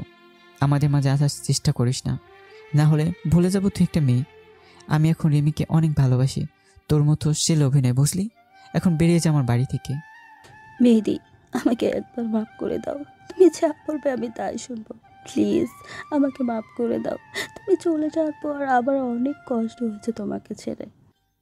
তুই আমাকে তাড়িয়ে দেওয়ার পর আমার বেঁচে থাকার কোনো ইচ্ছে ছিল না। যাকে আমি এতটা ভালোবাসলাম সে কিছু টাকার জন্য আমাকে রাস্তার কুকুরের মতো তাড়িয়ে দিল। সেদিন আসার সময় আমার অ্যাক্সিডেন্ট হয়, তারপর আমি 4 মাস কমাইছিলাম। একদিনও কি খোঁজ নিয়েছিস বেঁচে আছি নাকি মরে গেছি? এই রিমি 4 মাস কোনো স্বার্থ ছাড়াই আমাকে সেবা করেছে ভালোবেসে। তোকে আমি কোনোদিনও মাফ করব না। তুই যদি আর 1 মিনিট এখানে থাকিস তাহলে আমি দারোয়ান ডাকতে বাধ্য হব, আর সময় মতো ডিভোর্স পেপারও তুই পেয়ে যাবি। তাই বলে আমি ওয়াশরুমে চলে আসলাম, আর রিমি কান্না করতে করতে নিজের রুমে চলে গেল, আর মিম বাসার বাইরে চলে গেল। আমি ওয়াশরুম থেকে বের হয়ে সোজা রুমে গেলাম। দেখি রিমি ফ্লোরে হাঁটু ভাঁজ করে মাথা নিচু করে কান্না করছে। আমি গিয়ে রিমির সামনে বসে রিমির মাথায় হাত রাখলাম। রিমি মাথা তুলে দেখে আমি সামনে বসে আছি। আমাকে দেখার সাথে সাথেই রিমি আমাকে জড়িয়ে ধরে চিৎকার করে কান্না করতে লাগলো। হে পাগলি, কান্না করছো কেন? দেখো সব ঠিক আছে, মিমকে আমি তাড়িয়ে দিয়েছি তো। রিমি কোনো কথা বলছে না, আমাকে জড়িয়ে ধরে জোরে জোরে কান্না করছে। আরে পাগলি, কান্না থামাও। দেখো তোমার মেহেদি তোমারই আছে, তোমার কাছ থেকে কেউ কেড়ে নিতে পারবে না। আর আমিও তোমাকে অনেক ভালোবেসে ফেলেছি। যে রিমির মাথায় হাত বুলিয়ে দিয়ে বললাম কথাগুলো। আমাকে ছেড়ে চলে যেও না, খুব ভালোবাসি তোমাকে। তোমাকে ছাড়া যে আমার নিঃশ্বাস নিতে কষ্ট হয়। তুমি চলে গেলে আমি সত্যিই মরে যাব। তোমাকে ছাড়া আমি বাঁচতে পারবো না। আমি কোথাও যাব না আমার পাগলিটাকে ছেড়ে, কারণ আমি যে তোমাকে পাগলের মতো ভালোবেসে ফেলেছি। আর মরার কথা তুমি যদি আর একবারও বলো তাহলে আমি কিন্তু সত্যি সত্যি এবার চলে যাব। রিমি এবার আমাকে আরো শক্ত করে জড়িয়ে ধরে বলল, না, আমি আর মরার কথা বলবো না। তবু আমাকে ছেড়ে চলে যেও না, থাকতে পারবো না তোমাকে ছাড়া। তুমি একে কান্না থামাও, তারপর ওই বিষয়ে পরে কথা বলবো আমরা। তারপর রিমির কপালে একটা কিস করে শক্ত করে বুকের সাথে রিমিকে জড়িয়ে ধরলাম। কিছুক্ষণ পরে রিমি কান্না থামালো। এত সময় রিমি আমার বুকে পরম যত্নে মাথা দিয়ে রেখেছিল। হে পাগলি বউ আমার, বিকেলে আমার সাথে ঘুরতে যাবে? যাব, কিন্তু বাইরের কোনো মেয়েদের দিকে তাকাতে পারবে না। আমার এত সুন্দর একটা বউ থাকতে বাইরে কোনো মেয়ের দিকে তাকাবো বলো? তোমার দিকে যে সবসময় তাকিয়ে থাকতেই মন চায়। মনে থাকে যেন। এখন তুমি আমাকে তোমার বুকের সাথে জড়িয়ে ধরে শুয়ে থাকবে, আর গুনে গুনে আমাকে 100টা কিস করবা। কি 100টা? এখন এখন এত কিস করলে তো তুমি পরে পুরনো হয়ে যাবে, তখন তোমাকে আর ভালোই লাগবে না। যে আমি তখন পুরনো হয়ে গেছি, তোমার মিম চলে এসেছে, এখন কি আমাকে ভালো লাগবে? রিমির কথা শুনে আমার মুহূর্তে রাগ উঠে গেল। মিম কেমন সহ্য হয় না, তারপরেও কেন মিমের কথা বলে। আমি ওখান থেকে রাগ করে রিমিকে সরিয়ে বাইরে চলে আসতে যাব, তখন রিমি আমার হাত ধরলো। কি হলো তোমার? রাগ করে কোথায় যাচ্ছ? আমি রিমির হাত এক ঝটকায় সরিয়ে সোজা বাইরে চলে আসলাম। 2 ঘন্টার মতো বাইরে থেকে বাসায় চলে আসলাম। বাসায় আসার সাথেই রিমি বলল, কোথায় গিয়েছিলে তুমি? তোমার জন্য কখন থেকে অপেক্ষা করছি। আমি রিমির কথায় কোনো কান না দিয়ে সোজা ওয়াশরুমে চলে গেলাম। তারপর পাঞ্জাবি পরে নামাজ পড়তে চলে গেলাম। রিমির সাথে একটা কথা বলিনি। সে বেশ কয়েকবার বলতে চেয়েছিল, কিন্তু আমি বলিনি। নামাজ পড়ে এসে মাকে বললাম খাবার দিতে। রিমি আমার দিকে কেমন ছলছল চোখে তাকিয়ে আছে, মনে হবে এখনই কান্না করে দেবে। রিমির মুখটা কেমন যেন ছোট হয়ে গেছে ভয়ে। খাবার খাওয়ার সময় রিমির দিকে একবারও তাকাইনি, মাথা নিচু করে খেয়ে চলে আসলাম। রুমে শুয়ে আছি, তখন রিমি রুমে আসলো। আমাকে কষ্ট দিতে তোমার খুব ভালো লাগে তাই না? সকাল থেকে তুমি আমাকে ইগনোর করছো, একটা কথাও বলনি। আমি চুপ করে আছি। আমার সাথে কথা বলো। তুমি আমার সাথে কথা না বললে আমার যে নিঃশ্বাস বন্ধ হয়ে যায়। আমি তো ওই কথাটা এমনিই বলেছি, আমাকে ক্ষমা করে দাও। আর কোনো দিন মিমের কথা বলবো না। আমি এবারও চুপ। আমি বুঝতে পারিনি আমার একটা কথায় তুমি এমন রেগে যাবে। তুমি আমাকে মাফ করে দাও, তবুও আমাকে অবহেলা করো না। তোমার অবহেলা আমি সহ্য করতে পারবো না। তুমি আমার সাথে কথা বলা বন্ধ না করে আমাকে 2টা চড় মারো, তবু আমার সাথে কথা বলো। রিমি এবার আমার পা জড়িয়ে ধরে আর জোরে জোরে কান্না করতে লাগলো। রিমির কান্না দেখে আমি আর অভিমান করে থাকতে পারলাম না, সাথে সাথে রিমিকে জড়িয়ে ধরলাম আর রিমি আমাকে জড়িয়ে ধরে জোরে জোরে কান্না করে দিল। তুমি আর কোনোদিন এই চরিত্রহীন মেয়ের কথা বলবে না। তুমি জানো না ওই মেয়ের জন্য আমি জীবনে কত কষ্ট পেয়েছি, তারপরে কেন ওর কথা বলো? আমাকে এবারের মতো মাফ করে দাও, আর বলবো না ওই মেয়ের কথা। এখন আমাকে তোমার বুকের মধ্যে জড়িয়ে ধরো। কেন? তুমি তো সবসময় আমার বুকের মধ্যেই আছো। না, তুমি আমাকে তোমার বুকের সাথে জড়িয়ে ধরবে। খুব ভয় হয় যদি তুমি আমাকে ছেড়ে চলে যাও। তুমি চলে গেলে সত্যি বলছি সহ্য করতে পারবো না, তখন আমি চিরদিনের জন্য হারিয়ে যাবো এই পৃথিবী থেকে। এই পাগলি, চুপ। আবারও মরার কথা বলছো? তোমাকে ছেড়ে কোথাও যাব না। তুমি যে আমার নিঃশ্বাসের সাথে মিশে আছো। এখন ঘুমাও, বিকেলে ঘুরতে যেতে হবে তো। তারপর দুজনকে জড়িয়ে ধরে ঘুমিয়ে পড়লাম। বিকেল উঠে ফ্রেশ হয়ে রেডি হয়ে নিলাম। রিমি একটা কালো শাড়ি পরেছে আর আমি ম্যাচিং করে কালো পাঞ্জাবি, একদম পারফেক্ট জুটি। তারপর দুজনে একসাথে নিচে নামছি। সোফায় মা বসে আছে। মা, আমরা একটু ঘুরতে যাচ্ছি, সন্ধ্যার আগে চলে আসবো। বাবা দাঁড়া একটু। তারপর মা ভিতরে চলে গেল আর হাতে করে কি যেন একটা নিয়ে এসে মা বলল, আমার ছেলে মেয়েকে খুব সুন্দর লাগছে, কেউ যেন নজর না দেয়, তাই এইটা করলাম। তারপর আমরা রিক্সায় উঠে একটা পার্কে চলে আসলাম। অনেকক্ষণ ঘুরলাম, ফুচকা বাদাম অনেক কিছু খেলাম। তারপর ঘোরা শেষে যখন চলে আসতে যাব, তখন দেখি পাশের বেঞ্চে একটা কাপলস বসে কিস করছে। আমরা তাদের পাশে যেতেই আর তারাও আমাদের দুজনের দিকে তাকালো। তারপর যা দেখলাম তা দেখে আমার 1000 গুণ রাগ হতে লাগলো। দেখি মিম আর একটা ছেলে বসে বসে কিস করছে। মিম আমাকে দেখে ভূত দেখার মতো দাঁড়িয়ে রইল। আমিও কম অবাক হইনি। তারপর আমি আর রিমি ওখান থেকে চলে আসতে যাবো, তখনই মিম বলতে লাগলো, মেহেদি আমার কথাটা শোনো একবার। আমি মিমের কথা না শুনেই চলে আসলাম। তখনই মিম পিছন থেকে আমার হাত টেনে ধরলো। আমি ঘুরেই মিমের গালে ঠাস ঠাস করে 2টা চড় মারলাম। তোর সাহস হলো কিভাবে আমাকে টাচ করার? তোর মতো চরিত্রহীন একটা মেয়েকে আমি কিভাবে ভালোবেসেছিলাম? এখন নিজের প্রতি নিজেরই ঘৃণা হচ্ছে। তোকে ভালোবেসে আমি মা বাবার থেকে দূরে থেকেছি, আর তুই কিনা আমাকে ভালো না বেসে শুধু আমার টাকাকে ভালোবেসেছিস।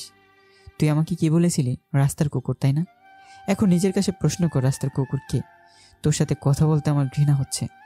এর থেকে তুই পতিতালয়ে যা। তোর যা রূপ তা দিয়ে অনেক টাকা ইনকাম করতে পারবি। তুই একটা পতিতা, আর কোনো পতিতা আমাকে স্পর্শ করতে পারে না, আর আমার সামনে কোনোদিনও আসবে না, আর কোনোদিন আমার সাথে কথা বলার চেষ্টাও করবি না। তাই বলে সেখান থেকে চলে আসলাম। আর মিম সেখানে মাথা নিচু করে দাঁড়িয়ে আছে। কিছু দূর আসার পর, রিমি তুমি একটু এখানে দাঁড়াও, আমি আসছি। তাই বলে আবার মিমের দিকে আসতে লাগলাম। মিম আমার আশা দেখে চোখ থেকে পানি মুছে নিল। আমি মিমের কাছে এসে কোনো কথা না বলে ঠাস ঠাস করে শরীরের সমস্ত শক্তি দিয়ে 2টা চড় মারলাম, আর মিম মাটিতে পড়ে গেল। তারপর আমি ওখানে থেকে চলে আসলাম রিমিকে নিয়ে। পরের 2টা চড় মারলাম মিমের উপর প্রচণ্ড রাগের কারণে, কারণ সে ছেলেদের মন নিয়ে খেলা করে। তাদের টাকার জন্য তাদের সাথে প্রেমের অভিনয় করে, পরে চাহিদা মিটে গেলে তাকে ছেড়ে দিয়ে অন্য কাউকে নিয়ে খেলা করে। দুজনে রিক্সায় বসে আছি। রিমি আমার হাত ধরে শক্ত করে জড়িয়ে ধরে আছে, কোনো কথা বলছে না, চুপ করে আমার হাত ধরে আছে। আর রিমির মুখে ভয়ের ছাপ দেখতে পাচ্ছি। এই পাগলি বউ আমার, কথা বলছো না কেন? হঠাৎ চুপ হয়ে গেলে যে? না, এমনি, কোনো কারণ নেই, চলো বাসায় যাব। আরে কি হয়েছে বলবে তো আমাকে? আমি মনে হয় তোমাকে হারিয়ে ফেলবো, খুব ভয় করছে আমার। তুমি যদি আবার মিমের মিষ্টি কথায় ভুলে যদি আমাকে ছেড়ে চলে যাও। পাগলি একটা, এত ভালোবাসো কেন আমাকে? তোমার ভালোবাসা ছেড়ে আমি কোথাও যাব না পাগলি, কারণ তোমাকে যে আমি অনেক ভালোবাসি। আর কেউ ধোকা দিলে কেমন কষ্ট হয় তা আমি জানি, তাই জেনে শুনে কাউকে কষ্ট দিই কীভাবে বলো? তারপর আমরা দুজনে বাসায় চলে আসলাম। রিমির এখনও মন খারাপ, কী নিয়ে যেন সবসময় চিন্তায় থাকছে। রাতের খাবারের সময় এমন মন খারাপ করে খাবার খেয়েছে, কারোর সাথে কথা বলেনি। আসলে কেউ যদি আপনাকে সত্যিকারে ভালোবাসে, তাকে হারানোর ভয় সবসময় পায়। যদি কোনো ছোট ভুলের কারণে তার প্রিয় মানুষকে হারিয়ে ফেলে, তাই সবসময় চিন্তার ভয়ে ঢুকে থাকে মনে। এখন রিমিকে আমার ভয় ভাঙাতে হবে, আর মন থেকে চিন্তাটাও সরাতে হবে। আমি খাবার খেয়ে সোজা রুমে চলে আসলাম। এসে দেখি রুমের লাইট অফ। আমি লাইট জ্বালালাম, দেখি পাগলি মন খারাপ করে বিছানায় আধশো অবস্থায় বসে আছে। আমি রিমির কাছে গেলাম, রিমির হাত দুটো আমার হাতের মধ্যে শক্ত করে ধরলাম। হ্যাঁ পাগলি, আমার চোখের দিকে তাকাও, দেখো তোমার জন্য কত ভালোবাসা আমার চোখে। তুমি জানো না, রিমি নামের একটা পাগলিকে আমি অনেক ভালোবাসি। আর আমি এটাও জানি, আমার এই পাগলিটাকে ছেড়ে কোথাও যাব না। শেষ নিঃশ্বাস পর্যন্ত তোমাকে ভালোবেসে যাব। তুমি শুধু আমাকে বিশ্বাস করবে আর ভালোবাসবে, কথা দিচ্ছি কোনোদিন কষ্ট দিব না তোমাকে। রিম এবার আমাকে জড়িয়ে ধরলো আর কান্না করে দিল। আমিও তোমাকে ছাড়া থাকতে পারবো না। তুমি এইভাবে সারা জীবন এইভাবে ভালোবাসবে তো? না, তোমাকে সবসময় এত ভালোবাসতে পারবো না। আমি আরেকজনকেও ভালোবাসবো। কাকে ভালোবাসবে? জিনাত নামে একটা মেয়েকে খুব ভালোবাসবো, তোমার থেকে বেশি ভালোবাসবো। কি? জিনাত আবার কে? তুমি শুধু আমাকে ভালোবাসবে, আমি তোমার ভাগ কাউকে দিতে পারবো না। আর যদি অন্য কাউকে ভালোবাসতে চাও তাহলে আমাকে আগে নিজের হাতে খুন করে অন্য মেয়েকে ভালোবাসবে। আহারে পাগলে, জিনাত হলো আমাদের মেয়ের নাম। আমাদের মেয়ে হলে তার নাম জিনাত রাখবো, তো তখন তাকে ভালোবাসবো না? শয়তান ছেলে, দাঁড়া। আমাকে কষ্ট দিতে খুব মজা পাও, তাই না? কুত্তা হনুমান, বান্দর, সাদা হনুমান, হাতি, বনবিড়াল। বাব্বা, এত গালে হজম করতে পারবো না তো। তোমাকে কিন্তু এই অবস্থায় একদম ভালো লাগছে না। তোমাকে একদম হাসি খুশি মুখে ভালো লাগে। তুমি মন খারাপ করেছো, এখন তুমি আমার মন ভালো করবে। ওকে মহারানী, তোমার কথাই ধার্য করা হবে। আমি রিমিকে কাছে টেনে নিয়ে আস্তে করে বললাম, চলো আমরা দুজন মিলে জিন্নাতকে পৃথিবীতে আনার ব্যবস্থা করি। যা দুষ্টু, আমার বুঝি লজ্জা করে না? সব সময় ফাজলামি না? তারপর দুজনে হারিয়ে গেলাম এক অজানা অনুভূতিতে। সকালে ঘুম ভাঙলো, তারপর রিমি উঠে ওয়াশরুমে চলে গেল। তারপর আমি ফ্রেশ হতে নিচে নাস্তা করতে গেলাম। নাস্তা করে অফিসে যাওয়ার জন্য রেডি হচ্ছি, তখন রিমি আসলো আর আমাকে টাই পরিয়ে দিতে লাগলো। আর আমি রিমির কোমর জড়িয়ে আমার কাছে টেনে নিলাম। আজ আমার আসতে মনে হয় একটু দেরি হতে পারে। কেন দেরি হবে কেন? অফিস করে একটু উকিলের কাছে যাব, আমার আর মিমের ডিভোর্সের ব্যাপারে। আমি কোনো রিস্ক নিতে চাই না, যত তাড়াতাড়ি পারি ওই ফালতু মেয়েকে সরিয়ে দিতে হবে, না হলে পরে ঝামেলা করতে পারে। ঠিক আছে, দেখে শুনে যাবে। আর অফিসে গিয়ে ফোন দিবে, লাঞ্চ টাইমে ফোন দিবে। যদি একটু উল্টাপাল্টা হয় তাহলে তোমার খবর আছে বলে দিলাম। আর কোনো মেয়ের দিকে তাকাবে না, খবরদার। ঠিক আছে মিষ্টি বউ আমার, তোমার কথাই রইল। তাই বলে অফিসে চলে আসলাম আর নিজের কাজ করতে লাগলাম। দুপুরে রেমিকে ফোন করে দিয়ে খাবার খেয়ে নিতে বললাম। অফিস শেষে চলে গেলাম উকিলের কাছে। ডিভোর্সের কাগজ বের হতে 1 সপ্তাহ লাগবে। তারপর রিমির জন্য ফুচকা আর আইসক্রিম নিলাম। পাগলি এসব পেয়ে খুশিতে আমাকে জড়িয়ে ধরে একটা পাপ্পি দিয়েছে। তারপর রাতে খাবার খেয়ে পাগলিটাকে বুকে জড়িয়ে নিয়ে ঘুমিয়ে পড়লাম। এভাবে দেখতে দেখতে 1 সপ্তাহ পার হয়ে গেল। আমি ডিভোর্স পেপার সাইন করে দিয়ে মিমদের বাসায় কুরিয়ার করে পাঠিয়ে দিয়েছি। ডিভোর্স পেপার পাঠিয়ে দিছো? সাইন করে পাঠিয়ে দিয়েছি। এরপর থেকে আমাদের মাঝে আর কেউ আসতে পারবে না। এখন ঘুমাও, কাল সকালে আবার অফিস রয়েছে তোমার। তারপর রিমির কপালে একটা চুমু দিয়ে বুকে জড়িয়ে ঘুমিয়ে পড়লাম। সকালে ঘুম থেকে উঠে ফ্রেশ হয়ে নাস্তা করতে গেলাম। সবাই নাস্তা টেবিলে বসে আছে, আর তখনই কলিং বেল বেজে উঠল। মা গিয়ে দরজা খুলে দিল। যারা এসেছে তাদের দেখে আমার নাস্তা খাওয়া বন্ধ হয়ে গেল। বেশ অবাক হলাম তাদের দেখে। দেখি মিমের মা বাবা, মিমের ভাইয়া এসেছে, সাথে মিমও এসেছে। আপনারা কেন এসেছেন এখানে? কী চাই এখানে? আপনাদের মেয়ের ডিভোর্স পেপার পাঠিয়ে দিয়েছি তো, সাথে কাবিননামার সব টাকা পরিশোধ করে দিয়েছি। তাহলে কেন এসেছেন আপনারা? বাবা মেহেদি, আমরা এসেছি তোমার আর মিমের সম্পর্কে কথা বলতে। আমি এ বিষয়ে কোনো কথাই বলতে চাই না। আপনার মেয়ের সাথে আমার কোনো সম্পর্ক নেই। তা আপনি ডিভোর্স পেপার দেখে নিশ্চয়ই ভালোভাবে বুঝে গেছেন। বাবা, তোমরা তো ভালোবেসে বিয়ে করেছিলে, তাহলে তুমি কেন মিমকে একা রেখে চলে এসেছিলে? কেন তুমি মিমকে ধোঁকা দিলে? কেন তার সাথে প্রতারণা করে তাকে একা রেখে চলে আসলে?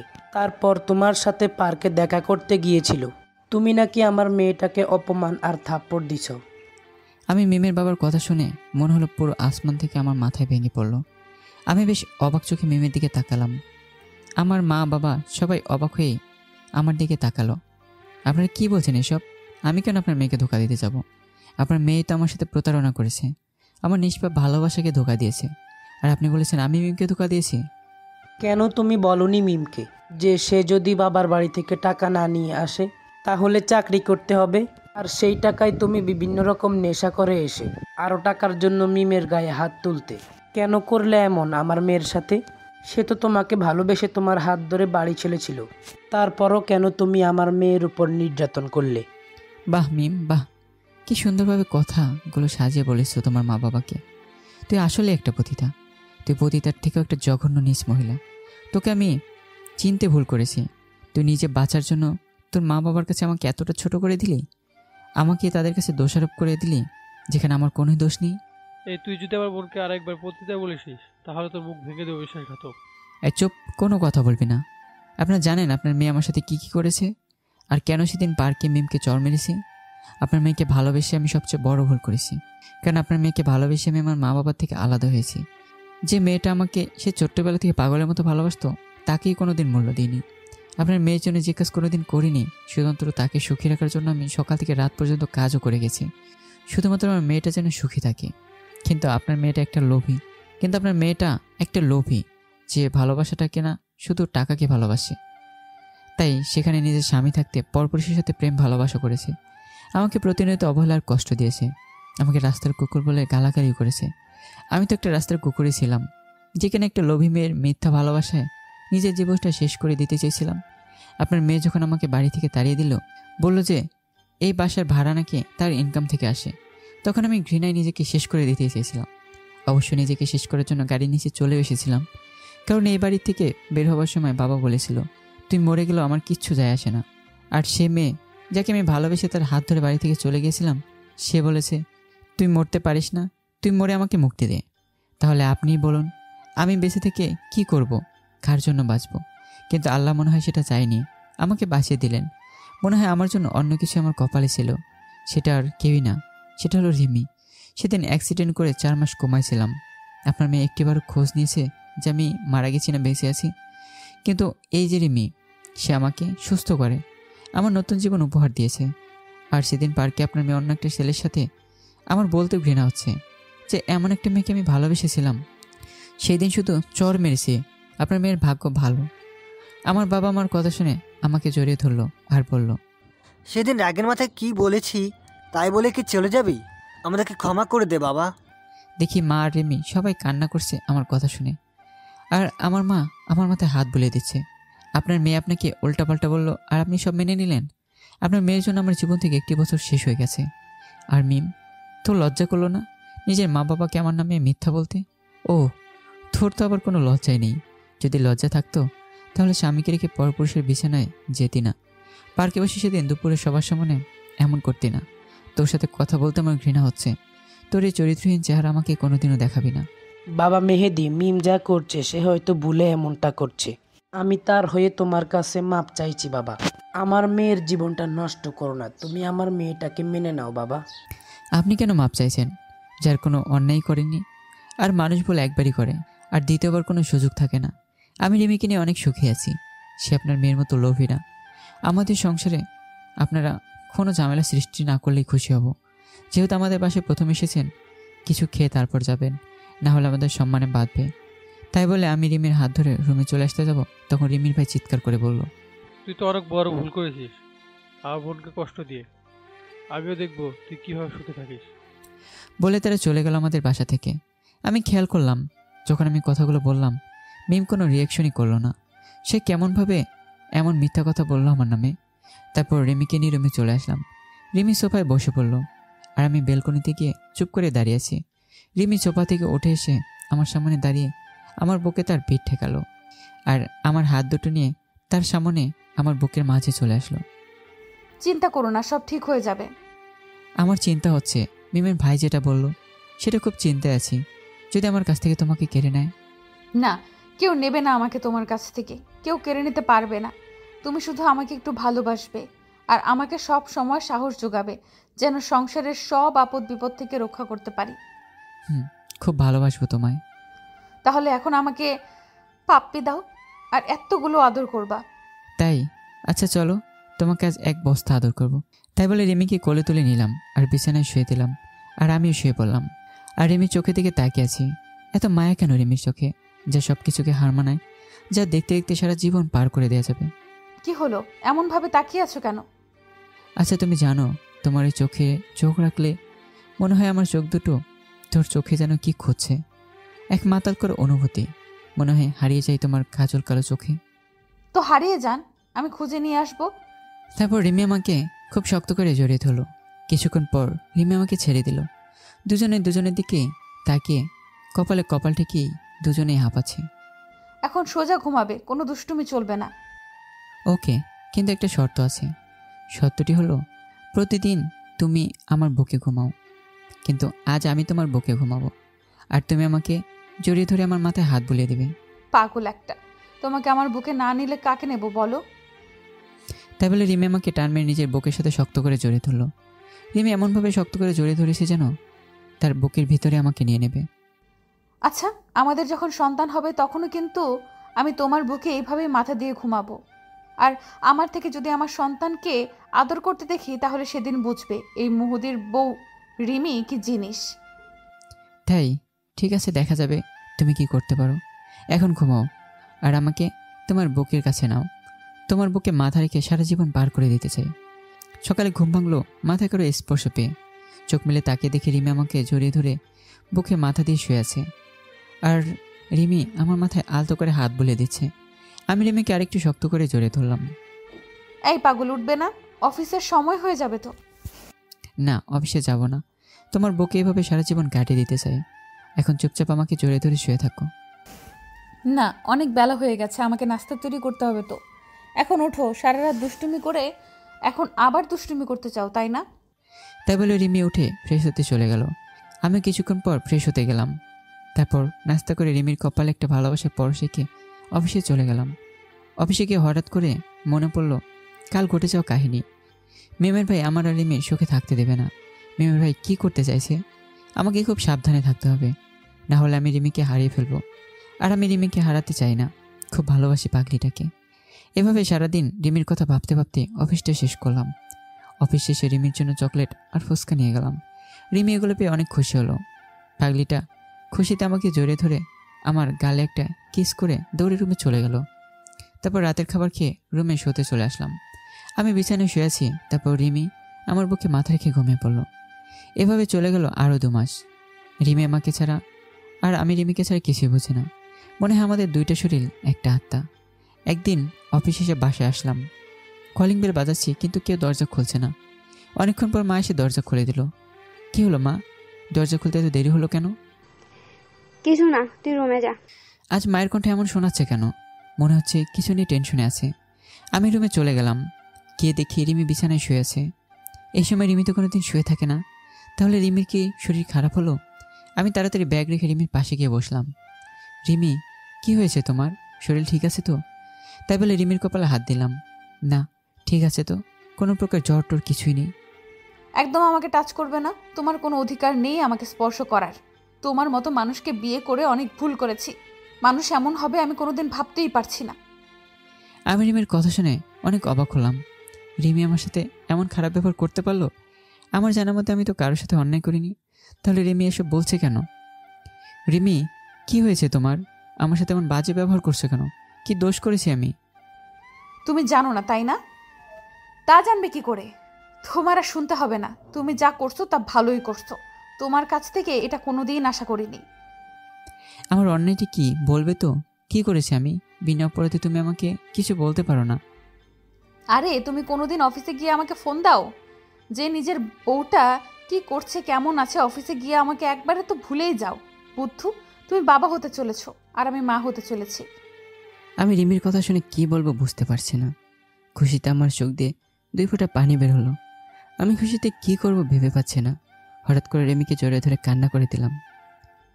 আই পাগল বড় আমার, কান্না করছো কেন? আমি আজ যে কত খুশি হয়েছি তা তোমাকে বলে বোঝাতে পারবো না। আমার জীবনের সবচেয়ে সেরা খুশি তুমি দিলে। আসলে বাবা হওয়ার আনন্দটা যে কত বেশি সেটা যারা বাবা হতে পেরেছেন তারাই ভালো করে জানেন। হঠাৎ করেই আমি রিমিকে এক ঝটকায় সরিয়ে দিয়ে বেলকনিতে চলে আসলাম। কিছুক্ষণ আগে রিমির কথাগুলো মনে পড়ে গেল। একদিন মিমো আমাকে এভাবে অবহেলা করেছিল। আমি তো রিমির কথা শুনে অনেক ভয় পেয়ে গেছিলাম। রিমির উপর এখন ভীষণ রাগ হচ্ছে। রিমি পিছন থেকে আমাকে জড়িয়ে ধরে বলল, কি হলো, তুমি এখানে চলে আসলে কেন? আমি রিমিকে এক ঝটকায় ছাড়িয়ে নিলাম আর বাইরের দিকে এক দৃষ্টিতে তাকিয়ে আছি। কোনো কথা বলছি না রিমির সাথে। কি হলো, এমন করছো কেন? আমাকে ঝরা দিচ্ছ কেন? রিমি, তুমি জানো মিমো আমাকে এভাবে অবহেলা করতো যেভাবে তুমি আমাকে প্রথমে বললে? তুমি জানো খুব কষ্ট পেয়েছিলাম তোমার কথায়। তুমি যখন এগুলো বললে, যখন মিম বলতো তখন প্রচুর কষ্ট হতো। হয়তো কোনোদিন এই কথাগুলো বলতে পারতাম না। তোমার ভালোবাসার জন্য আমি সব ভুলে গেছি। তুমি আবার সেই পুরনো কথা মনে করিয়ে দিলে। যখন কাছের মানুষ বা সবচেয়ে প্রিয় মানুষ যখন অবহেলা করে কষ্ট দেয় তখন সহ্য করতে পারি না। ঠিক আমিও তেমন সহ্য করতে পারি না। তাই গাড়ি নিচে চলে গিয়েছিলাম সবাইকে মুক্তি দিতে। আমি সব সহ্য করতে পারবো, কিন্তু অবহেলা সহ্য করতে পারবো না। রিমা এবার আমার সামনে এসে আমার দুই গালে আলতো করে হাত দিল। আমি বুঝতে পারিনি আমার এই কথাটুকুতে এত কষ্ট পাবে। আমি তোমাকে সারপ্রাইজ দিতে চেয়েছিলাম, কিন্তু আমি সত্যিই বুঝতে পারিনি এমন হবে। আমাকে মাফ করে দাও তুমি, আর কোনো দিন বলবো না এমন কথা। আমাকে ক্ষমা করে দাও। আরে তুমি কেন মাপ চাইছো? যেখানে আমার কপালটাই এমন, সেখানে তুমি কেন মাপ চাইছো? আমার কপালটা অবহেলিত, যেখানে অবহেলা ছাড়া আর কিছুই বা পাবো না। যাও, তুমি শুয়ে পড়ো। এখন থেকে একদম রাত জাগা চলবে না, সবসময় বিশ্রাম নেবে। যাও, গিয়ে শুয়ে পড়ো। তুমি ঘুমাবে না? তুমি ফ্রেশ হয়ে আসো, আমি খাবার বেড়ে দিচ্ছি। না, কিছু খেতে ইচ্ছে করছে না। আজ সারা রাত এখানে দাঁড়িয়েই মেঘের মধ্যে তারা খোঁজার বৃথা চেষ্টা করব। তুমি গিয়ে ঘুমিয়ে পড়ো। আজ আমার আবার মিমির কথাগুলো মনে করে দিল, যে কথাগুলো সবসময় বলে থাকতে চাই, কিন্তু জীবনে মনে হয় এই কথাগুলোই বলতে পারবো না। না, তুমি না গেলে আমিও যাব না। আমি এখনো খাইনি, তুমি না খেলে আমিও খাবো না। চলো এখন নিচে চলো। তাই বলে আমার হাত ধরে টানতে লাগলো। আমার পা কিছুতেই বেঁধে ছিল, তাই রিমে হাত ধরে টান দেওয়ার জন্যই পড়ে যেতে লাগলাম, কিন্তু নিজেকে সামলে নিলাম। মাথায় প্রচণ্ড রাগ উঠে গেল, এমনিই মন খারাপ, তার উপর আবার ঝামেলা। তাই রিমিকে চিৎকার করে একটা ঝাড়ি দিলাম। এই তো সমস্যা কি? বললাম না খাবো না আমি, তুই গিয়ে খেয়ে নে, আমার চিন্তা তোর করতে হবে না। যা গিয়ে শুয়ে পড়। আইসে বড় কষ্ট দিয়ে কষ্ট ভোলাতে, যত সব। যা এখান থেকে। রিমা আমার কথা শুনে ভয় পেয়ে গেল, আর আমার হাত ছেড়ে দিয়ে আমার দিকে ছল ছল চোখে তাকিয়ে রইল। আমি কোনো কিছু না বলে বাইরে চলে আসলাম। বাইরে এসে সিগারেট খেলাম 1 প্যাকেট, তারপর রুমে চলে আসলাম। রুমে এসে দেখি রিমি বিছানায় বসে কান্না করছে। রিমির কান্না দেখে ভীষণ খারাপ লাগলো, কিন্তু এখন আমার মনে মিমের বলা কথাগুলো মাথায় ঘুরছে, তাই এখনও রাগটা কমেনি। বেলকনিতে এসে একটা সিগারেট ধরালাম। অনেকদিন পর সিগারেট টানছি, খুব ভালো লাগছে। এভাবেই একটা টানা শেষ করলাম, আর একটা ধরিয়ে যে এনে টান দিতে যাব, তখন রিমি এসে আমার হাত থেকে সিগারেটটা নিয়ে নিজে টানা শুরু করলো। আমি তো রিমির কাণ্ড দেখে বেশ অবাক হলাম। রিমি এক টান দিয়েই কাশতে কাশতে আমাকে জড়িয়ে ধরে হামা করে কান্না শুরু করে দিল। প্লিজ এসব আর খেও না, আমার কসম লাগে। এসব খেলে তোমার যে ক্ষতি হবে, তখন আমি কি নিয়ে বাঁচবো বলো? তোমার কিছু হলে আমি বাঁচতে পারবো না। আর আমি ওই কথাগুলো বলতে চাইনি। মা আর আমি দুজন মিলে প্ল্যান করেছিলাম তুমি আসলে এভাবে কথা বলতে। আমি চুপ করেই আছি। দেখো, তুমি কথা না বললে কিন্তু আমি কিছু খাবো না, আর আমি না খাইলে তোমার জিনাতকে তুমি সুস্থ পাবে না, বলে দিলাম। আমি এবার রিমির মাথা তুলে রিমির কপালে একটা চুম্বা এঁকে দিলাম, আর অমনি পাগলিটা আমাকে জড়িয়ে ধরলো খুশিতে। তারপর রিমি আমাকে খাইয়ে দিল, আর আমিও রিমিকে খাইয়ে দিলাম। তারপর ঘুমিয়ে পড়লাম। এভাবে আমাদের সংসার সুখে শান্তিতে কেটে যাচ্ছিল। এক রাতে আমি গাড়ি চালিয়ে বাসায় আসছি, তখন মাঝরাতে একটা মেয়ে লিফট চাইলো। এত রাতে কোনো মেয়ে বিপদে পড়েছে মনে হয়, তাই একটু সাহায্য করলাম। কিছু দূর যাবার পর মেয়েটি বললো একটু দাঁড়াতে এখানে। তারপর মেয়েটি গাড়ি থেকে নিচে নেমে আমাকে বললো নিচে নামুন, চলুন 1 কাপ কফি খেয়ে আসি। এরই মধ্যে মেয়েটির সাথে পরিচিত হয়ে গেছি, তাই আমাকে জোর করলো কফি খাওয়ার জন্য। আমাকে শেষ পর্যন্ত নামতেই হলো। তারপর সে মেয়েটির নাম হলো অনিকা। অনিকা কফি অর্ডার দিয়ে আসলো, আর আমি চেয়ারে বসেছিলাম। অনিকা আমার পাশে বসে চেয়ার টেনে বসলো। তারপর কিছু কথা বলতে বলতে কফি চলে আসলো। দুজনে কফি শেষ করে বিল অনিকা দিল, আমাকে কোনোভাবে বিল দিতে দিল না। তারপর গাড়িতে উঠে যে গাড়ি স্টার্ট দেব, তখন মাথাটা কেমন যেন ধরে আসলো, বুঝতে পারলাম না। চোখ দুটো কেমন যেন বন্ধ হয়ে আসছে। তারপর আর কিছু মনে নেই, মনে হয় ঘুমিয়ে পড়েছিলাম। যখন চোখ মিললাম, তখন দেখি আমি একটা অচেনা রুমে শুয়ে আছি। শরীরে কোনো কাপড় চোপড় নেই। বুঝতে পারলাম কারণ আমার সাথে খারাপ কিছু হয়েছে। আমি ভয়ে ভয়ে উঠে প্যান্ট শার্ট পরে বাইরে চলে আসলাম। দেখি নিচে আমার গাড়ি পার্ক করা রয়েছে। আমি কোনো কিছু না ভেবে গাড়িতে উঠে ড্রাইভ করতে লাগলাম। ফোনটা বের করে দেখি ফোন অফ, চার্জ নেই মনে হয়। গাড়ির ভিতরে ফোন চার্জ দিলাম। কিছুক্ষণ পর ফোন অন করলাম।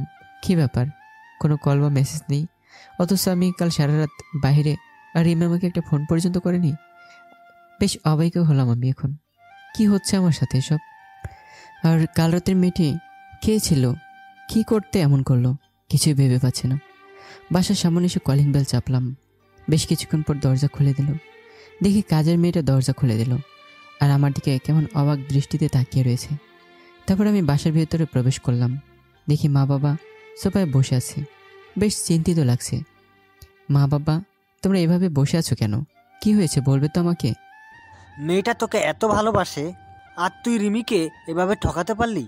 তোকে ছেলের পরিচয় দিতে ঘৃণা হচ্ছে আমার। এখন যদি তোকে বেশি কিছু বলি তুই আবার আমাদের ছেড়ে চলে যাবি, তাই তোকে আমি বেশি কিছু বলবো না। কিন্তু তুই আমার বৌমাকে, নিজের মেয়েকে কিভাবে ঠকালি তাই বল। মা বাবা, কি হয়েছে এসব? আমি তো কিছুই বুঝতে পারছি না। মা এসে আমাকে 2টা চড় মারলেন। তুই ওই মুখে আমাকে মা রাখবি না। তোর সাথে আমার কথা বলতেও ঘৃণা হচ্ছে। তুই দূর হ আমার চোখের সামনে থেকে। তাই বলে মা বাবা তাদের রুমে চলে গেল আর আমি পাথরের মধ্যে সেখানে দাঁড়িয়ে আছি। এই প্রথম মা আমার গায়ে হাত তুলল। খুব কষ্ট হচ্ছে। আমার 2 চোখ বেয়ে পানি ঝরতে লাগলো। বিনা অপরাধে মা আমাকে মারলো আর বাবা আমাকে অবিশ্বাস করলো। আমি দাঁড়িয়ে না থেকে নিজের রুমে চলে আসলাম। রুমে এসে দেখি রিমি বিছানার উপর হাঁটু ভাঁজ করে মাথা গুজে বসে আছে। আমি 2বার রিমিকে ডাকলাম, কিন্তু রিমি কোনো উত্তর দিল না। তারপর আমি গিয়ে রিমির মাথায় হাত রাখলাম। রিমি মাথা উপরে তুলল। রিমির চোখ দেখে আমি তো ভয় পেয়ে গেলাম। চোখ লাল হয়ে আছে আর ফুলেও আছে, আর চোখ দিয়ে টপ টপ করে পানিও পড়ছে। আমাকে টাচ করবি না তুই। তোর ওই নোংরা শরীর নিয়ে আমাকে টাচ করবি না। তোর মতো চরিত্রহীন ছেলের সাথে আমি সংসার করছি কিভাবে? রিমি আমার শার্টের কলার ধরে বলল, বল, তোকে কি জিনিসের কমতি রাখছি? তুই যখন চেয়েছিস তখন আমার দেহ তোকে দিয়েছি যেন তুই সুখে থাকিস, কিন্তু তুই কেন এই নোংরা মেয়ের সাথে রাত কাটালি? কি দেইনি আমি তোকে? নিজের থেকেও তোকে ভালোবেসেছি। তোর চাহিদা মেটানোর জন্য নিজের ইচ্ছা না থাকার পরও তোর ইচ্ছাকে প্রাধান্য দিয়েছি আমি। তাও তুই কেন ওই মেয়ের কাছে গেলি? আমাকে এখন আর ভালো লাগে না, তাই না কুত্তা? আমি তোর ইচ্ছা মতো চাহিদা মেটাতে এই নে, এখন ইচ্ছা মতো চাহিদা মেটা। তাই বলে রিমি তার বুকের ওপর থেকে শাড়ির আঁচলটা ফেলে দিল। আমাকে নিয়ে তোর খিদা মেটা। নে, তোর যত খুশি তোর শরীরের ক্ষুধা নিবারণ কর, কিচ্ছু বলবো না তোকে। কিন্তু তুই ওই মেয়ের সাথে কেন রাত কাটালি? রিমি কান্না করতে করতে ফ্লোরে বসে পড়ল। আমি গিয়ে রিমির সামনে বসলাম। রিমির হাত 2টা আমার হাতের মধ্যে নিলাম। রিমি এক ঝাটকায় হাত ছাড়িয়ে নিল। তোকে বলছি না আমাকে টাচ করবি না। রিমি আগে আমার কথাটা তো শোনো। কাল রাতে তোর কোনো কথা আমি শুনবো না। তুই আগে বল, তোর কোন ইচ্ছা আমি পূরণ করিনি যে তোকে ওই নোংরা মেয়েদের কাছে যেতে হলো? আরে তুই যদি একবার বলতিস যে তোর শরীরের চাহিদা ঠিকমতো মেটাতে পারছি না, তাহলে তোকে খুশি করার জন্য সব সময় তোর কাছে পড়ে থাকতাম। কেন বললি না তুই আমাকে? রিমি, তুমি যা ভাবছো সেরকম আমি কিছুই জানি না। কাল রাতে আমাকে কাল রাতে খুব ফুর্তি করেছিস তাই বলতে চাইছিস তো? এখন তোর সাথে কথা বলতেও আমার ঘৃণা হচ্ছে। তোর ওই নোংরা চেহারা আমি দেখতে চাই না। তুই এক্ষুনি আমার বাড়ি থেকে বের হয়ে আসবি। রিমি, তুমি আগে আমার পুরো কথাটা শুনবে তো, তারপর তুমি চিন্তা ভাবনা করে দেখবে তুমি আমার সাথে কথা বলবে কি বলবে না। কাল রাতে এক মেয়ে লিফট চায়, তারপর তাকে লিফট দেওয়ার সময় কফি খাওয়ার অফার করে। তারপর কফিকে গাড়ি স্টার্ট করতে যাব, তারপর আর কিছু মনে নেই। এখন তুমি বলো, আমার এখানে কোনো দোষ আছে? তোর কথা আমি বিশ্বাস করি না। তুই যদি অজ্ঞান হয়ে থাকিস, তাহলে ছবিতে দেখলাম তুই মেয়েটাকে জড়িয়ে ধরে ছি, আর বলতেও লজ্জা করছে। আমি আর এখানে তোর সাথে থাকতে চাই না। আমি এক্ষুনি বাড়ি চলে যাব। রিমি, তুমি বিশ্বাস না করলে তোমার কিন্তু পরে পস্তাতে হবে। কোনো কিছু ভালোভাবে না দেখে না বুঝে তুমি আমাকে দোষারোপ করতে পারো না। যা দেখলাম তাতে আর বিশ্বাস হয় না তোমাকে। ছি, এমন একটা খারাপ ছেলের সাথে আমি সংসার করছি। আমি আর এক মুহূর্ত এখানে থাকবো না। তাই বলে রিমি তার ব্যাগ গোছাতে লাগলো। রিমি, প্লিজ যেও না। আমি কোনো অন্যায় করিনি, আমার কোনো জ্ঞান ছিল না। তুমি বিশ্বাস করো আমাকে। আমি শুধু তোমাকে ভালোবাসি। তোমাকে ছাড়া থাকতে পারবো না আমি। আমাকে কষ্ট করে রেখে আসবেন নাকি আমি নিজেই চলে যাব? তাই বলে রুম থেকে বের হতে লাগলো। আমি গিয়ে রিমিকে পিছন থেকে জড়িয়ে ধরলাম। প্লিজ রিমি, আমাকে ছেড়ে যেও না। তোমাকে ছেড়ে আমি অসম্পূর্ণ। তোমাকে ছাড়া আমি থাকতে পারবো না। তোমাকে ছেড়ে এক মুহূর্তও থাকতে পারবো না আমি। আমাকে ছেড়ে চলে যেও না তুমি। তুমি চলে গেলে আমি পাগল হয়ে যাবো রিমি। তুমি চলে গেলে আমি কাকে জড়িয়ে ধরে ঘুমাবো? প্লিজ রিমি, আমাকে ভুল বোঝো না। আমাকে ছেড়ে যেও না, খুব কষ্ট হবে তোমাকে ছাড়া। তোর সাহস কি করে হলো তোর এই নোংরা শরীর নিয়ে আমাকে টাচ করার? তাই বলে রিমি আমাকে এক ঝটকায় সরিয়ে দিয়ে আবার চলতে লাগলো। আমি গিয়ে রিমির হাত ধরলাম, আর রিমির হাত ছাড়িয়ে আমার গালে 2টা থাপ্পড় মারলো। আমার গায়ে তখন কোনো শক্তি ছিল না, শুধু রিমিকে হারানোর ভয় ছিল, তাই নিজেকে সামলাতে পারিনি। রিমির জ্বরের কারণে দরজায় এক কোণায় মাথাটা লেগে কেটে গেল, আর মাথা দিয়ে রক্ত পড়তে লাগলো। আমার সাদা শার্ট রক্তে লাল হয়ে গেল, কিন্তু রিমি দেখেও না দেখার ভান করে চলে গেল। রিমি চলে গেল ব্যাগ নিয়ে, আর আমি নিজের রক্ত দেখে সেখানে অজ্ঞান হয়ে গেলাম। তারপর চোখ খুলে দেখে আমি যেখানে পড়েছিলাম সেখানে আছি। রক্তে আমার পিঠ ভিজে গেছে, মাথায় প্রচণ্ড ব্যথাও করছে, কথা বলতেও কষ্ট হচ্ছে। আমি জোরে কথা বলার চেষ্টা করছি, কিন্তু পারছি না। আস্তে আস্তে উঠে মার রুমে গেলাম। মা আমাকে দেখে মেহেদি বলে একটা চিৎকার করলো। তারপর মা আমাকে ধরে বিছানায় শুয়ে দিল। তারপর ডাক্তারকে ফোন দিল। ডাক্তার এসে আমাকে একটা ইঞ্জেকশন পুশ করলো। তারপর আর কিছু মনে নেই। যখন জ্ঞান ফিরলো তখন মাথায় প্রচণ্ড ব্যথা অনুভব করি, আর মাথা ব্যান্ডেজ করা হয়েছে। হঠাৎ করে রিমির কথা মনে পড়ে গেল। কেমনভাবে পারল রিমি এটা করতে? সে যখন নিজের থেকে আমাকে বেশি ভালোবাসে, তাহলে কেন আমাকে আঘাত করে দেখেও না দেখার ভান করে চলে গেল? আমাকে 2টা চড়ও মারলো। আমি তো রিমিকে অনেক ভালোবেসে ফেলেছি। রিমির প্রতি আমার অনেক রাগ হতে লাগলো। তার এই অবহেলা কষ্টের প্রতিশোধ নেব, তার আগে আমাকে সুস্থ হতে হবে। হঠাৎ করে মিমের ভাইয়ের কথা মনে পড়ে গেল। মিমের ভাই বলেছিল আমাদের সুখে শান্তিতে সংসার করতে দেবে না। তাহলে এটা মিমের ভাইয়ের কাজ? আগে সুস্থ হয়ে নেই, তারপর সব কটাকেই দেখে নেব। এভাবে 1 সপ্তাহ পার হলো। আমি এখন অনেকটাই সুস্থ হয়ে গেছি। এই কয়টা দিন আমি একটা রাতও ঘুমোতে পারিনি, কারণ রিমিকে জড়িয়ে না ধরলে আমার ঘুম আসে না। ঠিকমতো খেতেও পারিনি, রিমি নিজের হাতে খাইয়ে দেয়নি বলে। আমার খুব কষ্ট হচ্ছে রিমির বলা সেদিনকার কথায়। আমাকে এত ভালোবাসে, আর বিনা অন্যায় আমাকে এভাবে শাস্তি দিল। ভাবতে আমার 2 চোখের পানি ঝরতে লাগলো। সে তো আমাকে কথা দিয়েছিল যে আমাকে ছেড়ে কোথাও যাবে না, তাহলে কেন চলে গেল? সব মেয়েরাই এরকম, আমি আর কাউকে বিশ্বাস করি না। কিন্তু তার আগে রিমিকে বিশ্বাস করাতে হবে যে আমি নির্দোষ। আমি আমার পুরনো এক বন্ধুকে ফোন দিলাম, আর সব কাহিনী বললাম।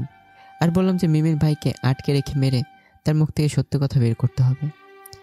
বন্ধু বলে কোনো চিন্তা করতে হবে না, সে কাজটা করা হলে আমাকে জানাবে। এই কয়টা দিন রিমি আমার একটা খোঁজও নিল না। আবার আমাকে ভালোবাসে, হাসি পাচ্ছে ভীষণ। আসলে মেয়েদের বিশ্বাস করতে নেই, সব মেয়েরা একই রকম, সব এক একটা বিশ্বাসঘাতক। ডোন্ট মাইন্ড আপুরা। 2 দিন পর বন্ধু ফোন করে বলল কাজ হয়ে গেছে। আমি তাড়াতাড়ি সেখানে পৌঁছালাম। গিয়ে দেখি মিমের ভাইকে অলরেডি আধমরা করে ফেলেছে মারতে মারতে। আমি গিয়ে হকি স্টিক দিয়ে পায়ে জোরে একটা বাড়ি দিলাম। তুই যদি এখন সব সত্যি বলিস, তাহলে তোকে আর সারা জীবন হুইল চেয়ারে বসে থাকতে হবে না। আর যদি মিথ্যা বলিস, তাহলে এমন অবস্থা করব মা বাবা থাকতে অনাথ হয়ে যাবি, শালা কুত্তার বাচ্চা। বলছি, সব বলছি, আমাকে আর মারবেন না। সেদিন রাতে ওই মেয়েটাকে আমি বলেছিলাম আপনার সাথে এমনটা করতে, তাই এমন করেছে। এখন সে মেয়েকে কোথায় পাবো? যশোর, পতিতেই থাকে। আমাকে ছেড়ে দেন ভাই, আমি কথা দিচ্ছি আর কোনোদিন আপনাদের মাঝে আর আসবো না। আমাকে মাফ করে দেন।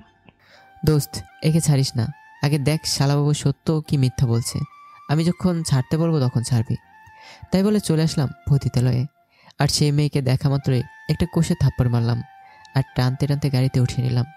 তারপর সোজা রিমিদের বাসায় চলে আসলাম। Calling bell বাজালাম। রিমির মা, মানে আমার ফুপু দরজা খুলে দিল। তারপর আমি সোজা রিমির রুমে চলে গেলাম। রিমি আমার মাথায় ব্যান্ডেজ দেখে বেশ অবাকই হলো। আমার কাছে দৌড়ে আসতে চাইলো, কিন্তু আমার সাথে মেয়েটাকে দেখে দাঁড়িয়ে গেল। আমাকে মেয়ের সাথে রাত কাটাতে দেখেছিলে তাই না?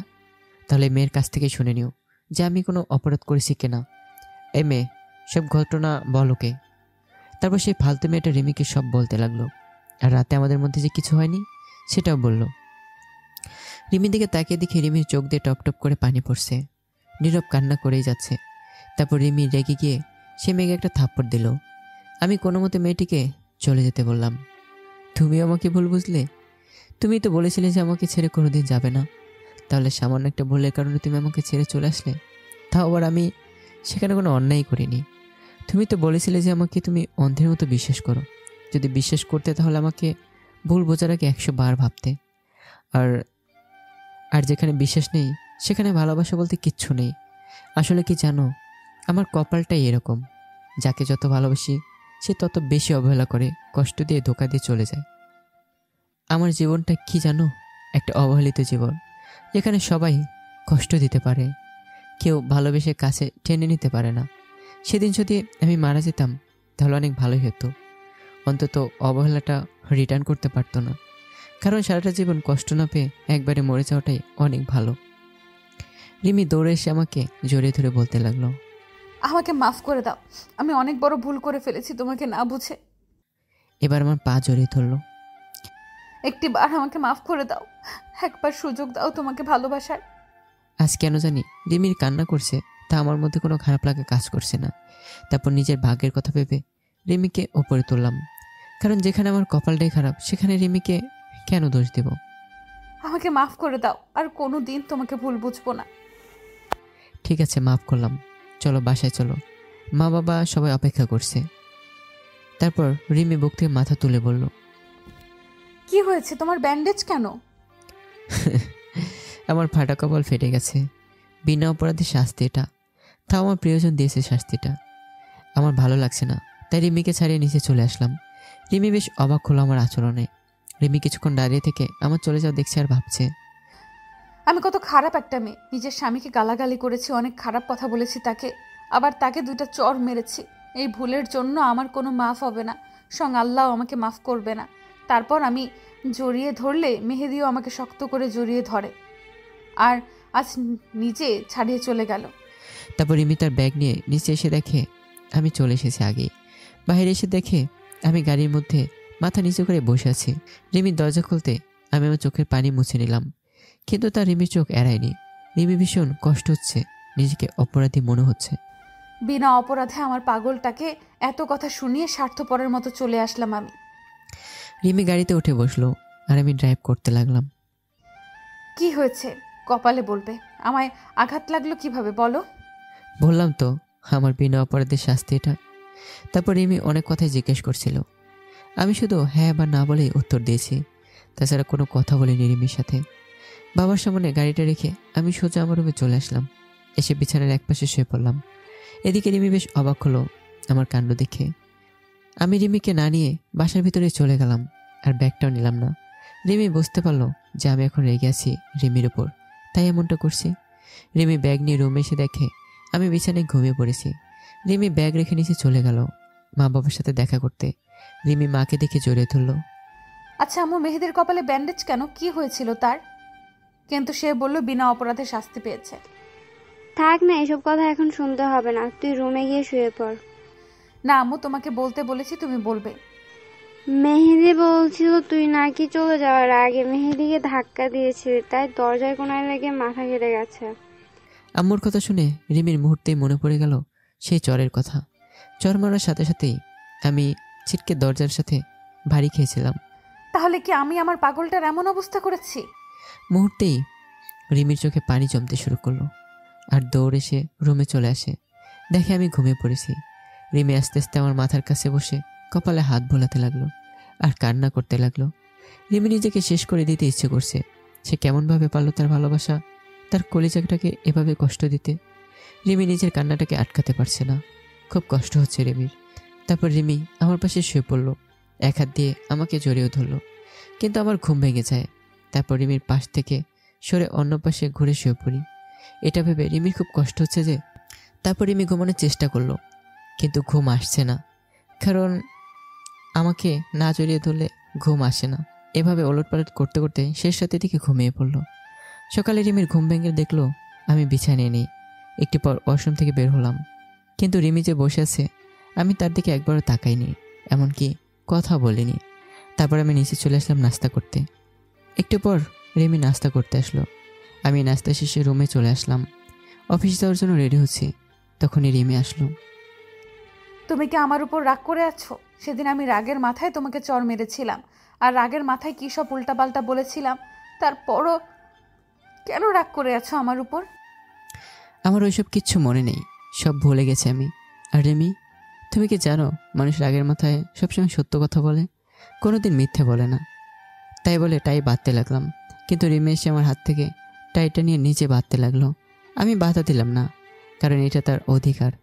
টাই বাঁধা শেষ হলে আমি চলে আসতে যাব, তখন রিমি বলল, কি হলো, আজ আমার কোমর জড়িয়ে ধরলে না কেন? আর অফিসে যাওয়ার আগে আমার কিস কই? চরিত্রহীন ছেলে এখন ভালো হওয়ার চেষ্টা করছে, যেন ভবিষ্যতে কারোর সাথে চরিত্রহীনতা না করতে পারে। আর এমন কেউ আছে আমি স্পর্শ করলে নাকি তার ঘৃণা হয়, তাই আমি যেন তার কাছে ঘৃণার পাত্র না হই, তাই একটু দেখে শুনে চলতে হচ্ছে। এই বলে আমি অফিসের উদ্দেশ্যে রওনা হলাম। আর এদিকে রিমি আমার কথাগুলো শুনে নিজের চোখের পানি আটকে রাখতে পারলো না, চিৎকার করে কেঁদে দিল। এভাবে সারাটা দিন চলে গেল। রিমি আমার ফোনের অপেক্ষায় বসে রইল, কিন্তু আমি একটা ফোনও করিনি। রিমির প্রচুর কষ্ট হচ্ছে, সে নিজের হাতে তার সুখের সংসারটা ভেঙে তছনছ করে দিল। আমি প্রতিদিন অফিস শেষ হলেই বাসায় চলে যেতাম, কিন্তু আজ বাসায় যেতে ভালো লাগছে না। মনে হচ্ছে কোনো দুর্ঘটনায় চলে যায়, যেখানে থাকবে না কোনো কষ্ট, কোনো অবহেলা, থাকবে না কোনো চরিত্রহীন বলে গালাগালি দেওয়ার কেউ। তাই বলে রাস্তার পাশে একটা বেঞ্চে বসে পড়লাম, আর আকাশের দিকে তাকিয়ে ভাবছি, কেন আমায় এত কষ্ট দিলে? কি অপরাধ করেছি আমি? এভাবে কষ্ট না দিয়ে আমাকে একবারে তোমার কাছে তুলে নিতে পারতে, তাহলে অন্তত পক্ষে আর কারো অবহেলার পাত্র হতে হতো না। এভাবে রাত 11টার সময় বাসায় গেলাম। আজ আর কলিং বেল বাজালাম না, ডুপ্লিকেট চাবি দিয়ে বাসার ভিতরে চলে গেলাম। দেখি রিমি খাবার টেবিলে বসে আছে। আমি আসা মাত্রই রিমি আমার কাছে আসলো। কোথায় ছিলে এত রাত পর্যন্ত? আর তোমার ফোন বন্ধ কেন? তাই বলে একদম আমার কাছে চলে আসলো আর আমাকে জড়িয়ে ধরতে গেল। এটা আমি অফিস থেকে এসে প্রতিদিন রিমাকে জড়িয়ে ধরতাম। ফোনে চার্জ ছিল না, তাই অফ হয়ে গেছিল। তাই বলে রিমির কাছ থেকে দূরে সরে আসলাম, রিমিকে জড়িয়ে ধরার সুযোগটাও দিইনি। তারপর আমি ফ্রেশ হয়ে আসলাম। ফ্রেশ হয়ে নিচে এসে খাবার খেতে বসলাম। রিমি খাবার বেড়ে দেওয়ার চেষ্টা করছে, কিন্তু আমি সেগুলো নিজে নিয়ে খাচ্ছি। খাবার সময় আমি মাথা নিচু করে খেয়ে ছাদে আসলাম। রিমির সাথে কোনো কথাই বলিনি। রিমি আমার দিকে বেশ অবাক দৃষ্টি দিয়ে তাকিয়েছিল। যে মানুষটা আগে আমাকে না খাইয়ে নিজে খেত না, আর সে একবারও বললো না রিমি তুমি খেয়েছো কিনা। রিমি এসব ভাবছে আর কান্না করেই যাচ্ছে। রিমি কিছু না খেয়ে রুমে এসে দেখে আমি নেই। বেলকনিতে এসে দেখলো এখানেও পেল না। তারপর সোজা ছাদে চলে এলো। আজ আসার সময় এক প্যাকেট সিগারেট কিনে নিয়ে আসছিলাম, তাই ছাদে দাঁড়িয়ে সিগারেট টানছি। সেই সময় রিমি চিৎকার করে উঠল, তোমাকে না আমি সিগারেট খেতে মানা করেছি, তারপরও কেন সিগারেট খাচ্ছ? তুমি আমাকে কথা দিয়েছিলে আর কোনো দিন সিগারেট খাবে না, তাহলে কেন এখন খাচ্ছ? আমাকেও কি একদিন কথা দিয়েছিল আমাকে ছেড়ে কোথাও যাবে না, কিন্তু তুমি দেখো সামান্য একটা ভুলের কারণে সে আমাকে রেখে চলে গেল। যাকে না দেখে আমি এক মুহূর্তও থাকতে পারি না, যাকে জড়িয়ে না ধরলে আমার ঘুম আসে না, তাকে খাবার না খেয়ে দিলে আমি খাই না, সে কিভাবে আমাকে ছেড়ে চলে গেল। তাকে ছাড়া থাকতে কষ্ট হচ্ছিল, তাই আমি নির্লজ্জের মতো প্রমাণ সাথে করে নিয়ে তাকে ভুল ভাঙিয়েছি। এখন তুমি বলো, সবাই যদি আমাকে ছেড়ে চলে যায়, তাহলে আমার চলার পথে সিগারেটটাকে কেন সঙ্গী করব না? তুমি জানো রিমি, আমার বুকে অনেক কষ্ট জমা হয়ে আছে, তাই সেগুলো বুক থেকে সরাতেই সিগারেটটি টানা, কিন্তু কষ্ট আরও বাড়ছে। রিমি আমার কাছে এসে জড়িয়ে ধরে চিৎকার করে কান্না করতে লাগলো। আমি আর কোনো দিন তোমাকে ছেড়ে যাব না, কোনো দিন ভুল বুঝবো না, তবুও তুমি আমাকে মাফ করে দাও। আমি যা সহ্য করতে পারছি না। তুমি তো কোনো অন্যায় করোনি, আর তোমাকে তো অনেক আগেই মাফ করে দিয়েছি। তোমার বললাম না, আমার কপালটাই এমন অবহেলিত জীবন। এখন আমাকে ছাড়ো। জীবনে অনেকজনের কাছেই ঘৃণার পাত্র হয়েছি, এখন আবার তোমার টাচ করে আর নতুন করে ঘৃণার পাত্র হতে চাই না। আর আমার তো আবার চরিত্রও খারাপ, বাসায় বউ রেখে হোটেলে গিয়ে মেনে ফুর্তি করি, তাই না? একটা কথা কি জানো রিমি, যদি অন্য কেউ অবহেলা করে গালাগালি করে সেটা সহ্য করা যায়, মেনে নেওয়া যায়, কিন্তু যখন আপন কেউ নিজের মানুষ, নিজের সবচেয়ে প্রিয় মানুষ অবহেলা করে গালাগালি করে, তখন সহ্য করা যায় না, অনেক কষ্ট হয়, তা তোমাকে বলে বোঝাতে পারবো না। দেখি রিমি মাথা নিচু করে একভাবে কান্না করে যাচ্ছে। আমি জানি রিমি নিজেকে অপরাধী ভাবছে, কিন্তু কিছু করার নেই আমার। এখন রুমে গিয়ে শুয়ে পড়ো। এখন তুমি একা নও, তোমার মাঝে আরও একটা প্রাণ আছে। তুমি গিয়ে ঘুমিয়ে পড়ো, না হলে আবার আমার মামনি শরীর খারাপ করবে। তুমিও চলো রুমে। তুমি এখানে দাঁড়িয়ে কি করবে এখানে? এভাবে সারা জীবন একা কাটিয়ে দিতে ইচ্ছে করছে। এখন যদি আবার কাউকে ভালোবাসি, সে যদি আবার অবহেলা করে, তাই নিজেকে সবসময় একা রাখার অভ্যাস করতে হবে। রিমি কান্না করতে করতে নিচে চলে গেল, আর আমি আকাশের দিকে তাকিয়ে সুখে টান দিচ্ছি। এভাবে সিগারেট সব শেষ করলাম। টাইম দেখি রাত 3টা বেজে গেছে। রুমে চলে গেলাম, এখন একটু ঘুমোতে হবে। রুমে গিয়ে দেখি রিমি বাচ্চাদের মতো জড়সড় হয়ে শুয়ে আছে, মুখে পানির দাগ, কান্না করতে করতে ঘুমিয়ে পড়েছে মনে হয়। তারপর আমি রিমির অন্য পাশে শুয়ে পড়লাম। সকালে ঘুম থেকে উঠে দেখি রিমি আমার বুকে শুয়ে আছে। অনেকদিন পাগলিটাকে বুকে জড়িয়ে নিইনি, বুকটা কেমন শূন্য শূন্য লাগলো। এখন আমার বুকটা পরিপূর্ণ লাগছে। এভাবে কিছুক্ষণ পর রিমিকে এক ঝটকায় সরিয়ে দিলাম। রিমি কিছুটা ভয় পেল। আসলে ঘুমের মধ্যে রিমিকে ফেলে দিয়েছি তো, তাই এমন ভয় পেয়েছে। কি হলো, তুমি আমাকে তোমার বুক থেকে সরিয়ে দিলে কেন? ভালোবাসা জিনিসটা কেমন সহ্য হচ্ছে না আমার, তাই বলে ওয়াশরুমে চলে গেলাম ফ্রেশ হতে। ফ্রেশ হয়ে নিচে চলে গেলাম, নাস্তা করে অফিস যাওয়ার জন্য রেডি হচ্ছি। আবার তখন রিমি টাই পরিয়ে দিতে আসলো, কিন্তু আমি মুখ অন্যদিকে করে রাখছি। তারপর কোনো কথা না বলে অফিসে চলে আসলাম। আসার সময় রিমি চোখে পানি দেখলাম, কারণ অফিস যাওয়ার আগে রিমিকে জড়িয়ে ধরে একটা কিস করতাম কপালে। এখন সেটা খুব মিস করছি, তাই হয়তো কষ্ট হচ্ছে। সারাদিন কাজ করে আজ আবার রাত করে বাসায় আসলাম। কলিং বেল বাজালাম, রিমি দরজা খুলে দিল। আমাকে দেখা মাত্র রিমি জড়িয়ে ধরতে গেল। আমি রিমিকে থামিয়ে দিয়ে বললাম, শরীরে অনেক ময়লা আছে, ঘাম লেগে আছে, তুমি জড়িয়ে ধরলে তোমার শরীর নোংরা হয়ে যাবে, পরে তোমার ঘৃণা হতে পারে। তাই বলে রুমে চলে আসলাম। ফ্রেশ হয়ে সিগারেটের প্যাকেট এনে ছাদে চলে গেলাম। একটা সিগারেট ধরেছি আর মনের সুখে সুখটান দিতে লাগলাম। এই কয়টা দিনে রিমি কেমন যেন শুকিয়ে যাচ্ছে, চেহারা কেমন সবসময় মনমরা হয়ে থাকে। রিমির সাথে এখন আর বেশি কথা বলি না, যদি কিছু বলে শুধু হ্যাঁ বা না উত্তর দিই। তুমি আজ আবার সিগারেট টানছো? এভাবে প্রতিদিন সিগারেট খাইলে তোমার ক্ষতি হবে যে। আমার আর ক্ষতি হওয়ার বাকি আছে কি বলতে পারো? জীবন থেকে সবচেয়ে গুরুত্বপূর্ণ জিনিসগুলো হারিয়ে গিয়ে যে ক্ষতি আমার হয়েছে, সিগারেট টেনে আর কতটুকু ক্ষতি হবে আমার? রিমি আমার কাছে এসে সিগারেট টান মেরে দিল, তারপর তার নরম দুই হাতে আমার গাল স্পর্শ করে আলতো করে ধরল। তোমার কি মনে হয়? তুমি কি মনে করেছো? তোমার থেকে 7 দিন দূরে থেকে আমি খুব আরামে ছিলাম, তাই না? তোমার কথা ভেবে প্রতিটা মুহূর্ত কান্না করেছি। রাতে ঠিকঠাক মতো ঘুম হয়নি, কারণ তোমার বুকে মাথা রাখিনি বলে। ঠিক মতো খাওয়া দাওয়া করিনি, তুমি আমাকে খাইয়ে দাওনি বলে। তুমি ছাড়া আমি অসম্পূর্ণ। তুমি আমার প্রতিটা শিরায় শিরায় মিশে আছো। সেই দিন তোমাকে চর মেরে তোমার থেকে বেশি কষ্ট পেয়েছি আমি। আর ওই মেয়েটা যেভাবে পিক তুলেছে আমি সত্যিই ভেবে নিয়েছিলাম, আর তোমাকে এতগুলো কথা শুনিয়েছিলাম, কারণ তোমাকে ভালোবাসি। তোমার সাথে অন্য কোনো মেয়েকে কিভাবে সহ্য করি বলো? প্রিয় মানুষটার ভাগ কেউ দিতে চায় না যে, তাহলে আমি কেন দিব? আর তুমি আমাকে মাফ করে দাও, আমি যে সহ্য করতে পারছি না। তোমাকে তো অনেক আগে মাফ করে দিয়েছি, না হলে তুমি এতক্ষণ এখানে থাকতে না, তুমি তোমাদের বাড়িতেই থাকতে। আমার ভিতরে ভালোবাসাটা একদম শেষ হয়ে গেছে। কারোর প্রতি আমার এখন আর ফিলিংস হয় না, কারণ কিছু প্রিয় মানুষের অবহেলাটা এতটাই হয়েছে। আমার এই মনটা কারোর ওপর মায়া জন্মাতে ভয় করে, ভীষণ ভয় হয়। তাই বলে তুমি আমার সাথে ঠিকঠাক মতো কথা বলছো না কেন? তোমার সাথে কথা না বলে থাকতে ভীষণ কষ্ট হচ্ছে। তুমি এখন আমার সাথে রুমে যাবা, কোনো সিগারেট খাওয়া চলবে না। তুমি যাও, গিয়ে শুয়ে পড়ো, আমার দেরি হবে ঘুমোতে। আমি কোনো কথা শুনবো না, তুমি এখন যাবে আমার সাথে। তারপর নিচে নেমে আসলাম। রুমে গিয়ে আমি বিছানায় এক পাশে বালিশ নিয়ে অন্যদিকে মুখ করে শুয়ে পড়লাম। কি ব্যাপার, ওইদিকে মুখ করে শুলে কেন? এমনি, ভালো লাগছে না, তুমি ঘুমাও। ওই কুত্তা, তোকে তুই জানিস না তোর বুকে মাথা না রাখলে আমার ঘুম হয় না? আর এই কয়টা দিন তোর কাছে আসতে দিসনি, এখন তুই আমাকে কাছে টেনে নিবি, একদম আপন করে নিবি। আমি তোর দেওয়া সুখ পেতে চাই। তাই বলে রিমি আমার বুকের উপর উঠে গালে মুখে কপালে কিস করতে লাগলো। আমি রিমিকে সরিয়ে দিলাম। রিমি আবার আমাকে কিস করতে লাগলো। ঠাস ঠাস করে এবার রিমিকে 2টা চর মারলাম। একটা চরিত্রহীন ছেলের চাহিদা তোর এখন লজ্জা করছে না? আমাকে টাচ করতেও নাকি তোর ঘৃণা হয়?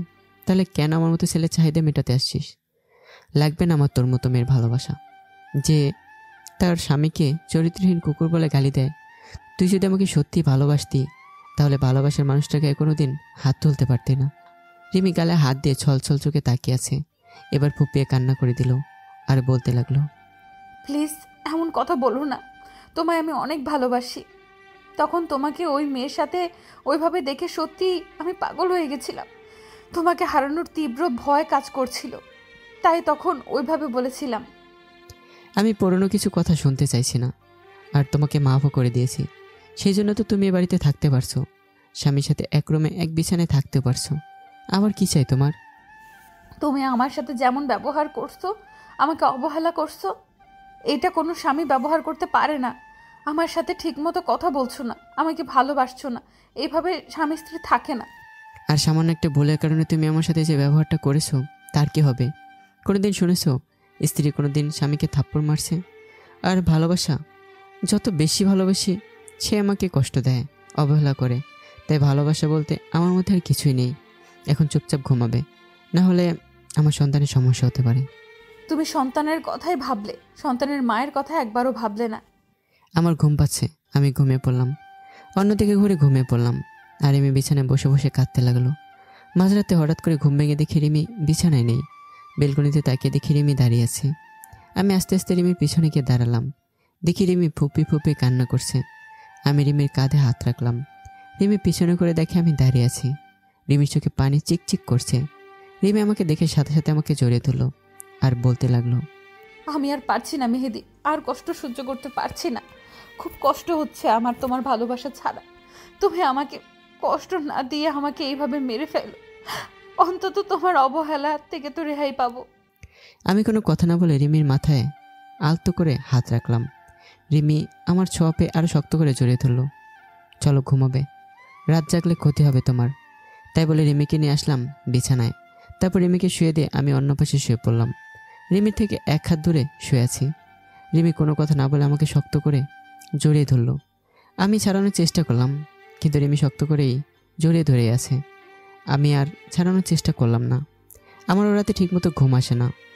অনেক দিন পরে রিমিকে জড়িয়ে ধরে শুলাম। অনেক ভালো লাগছে আমার।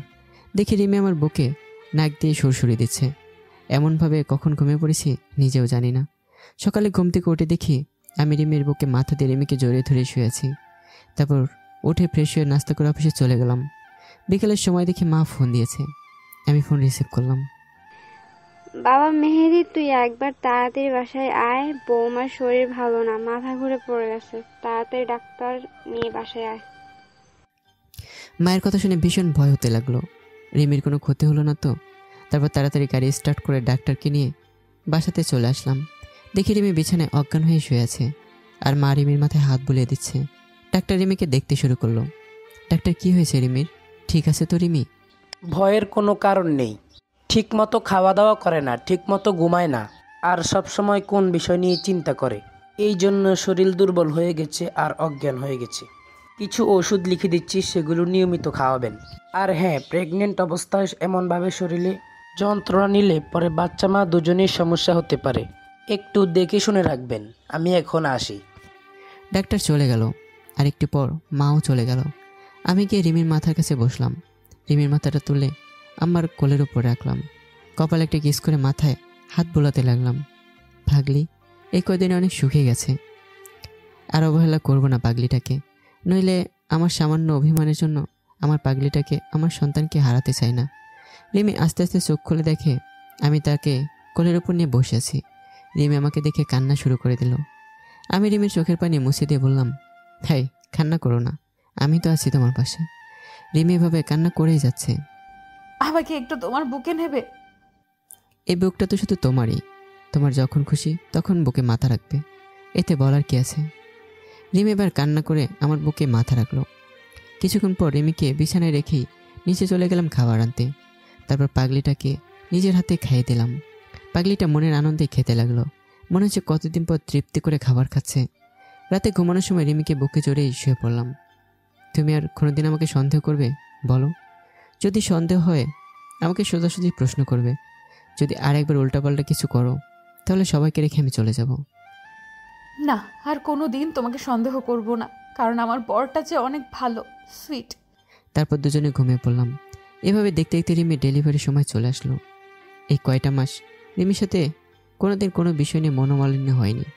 পাগলিটাকে খুব ভালোবেসেছি, অনেক যত্ন আর কেয়ারও করেছি, যেন কোনো প্রকার সমস্যা না হয়। আজ রিমিকে হাসপাতালে ভর্তি করালাম। বিকেলে রিমি ডেলিভারি হবে, মানে সিজার করা হবে। 2 ঘন্টা পর ডাক্তার বের হয়ে আসলো। ডাক্তার বলল আমার মেয়ে হয়েছে, আর মা মেয়ে দুজনেই সুস্থ আছে। তারপর আমি রিমির সাথে দেখা করতে কেবিনে গেলাম। দেখি রিমির চোখ বুজে শুয়ে আছে। আমি গিয়ে রিমির হাতটা আমার হাতের মধ্যে নিলাম, শক্ত করে ধরলাম আর কপালে একটা চুমু খেলাম। দেখি রিমি আমার দিকে তাকিয়ে আছে। আম্মু আমার মেয়েকে আমার কাছে দিল।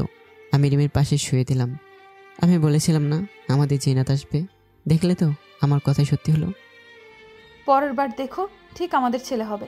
কি, তুমি আবার বাচ্চা নেবে? তাহলে তো আমাকে আবার পরিশ্রম করতে হবে, অনেক ঘামও চড়াতে হবে। যা দুষ্টু, আমার বুঝি লজ্জা করে না?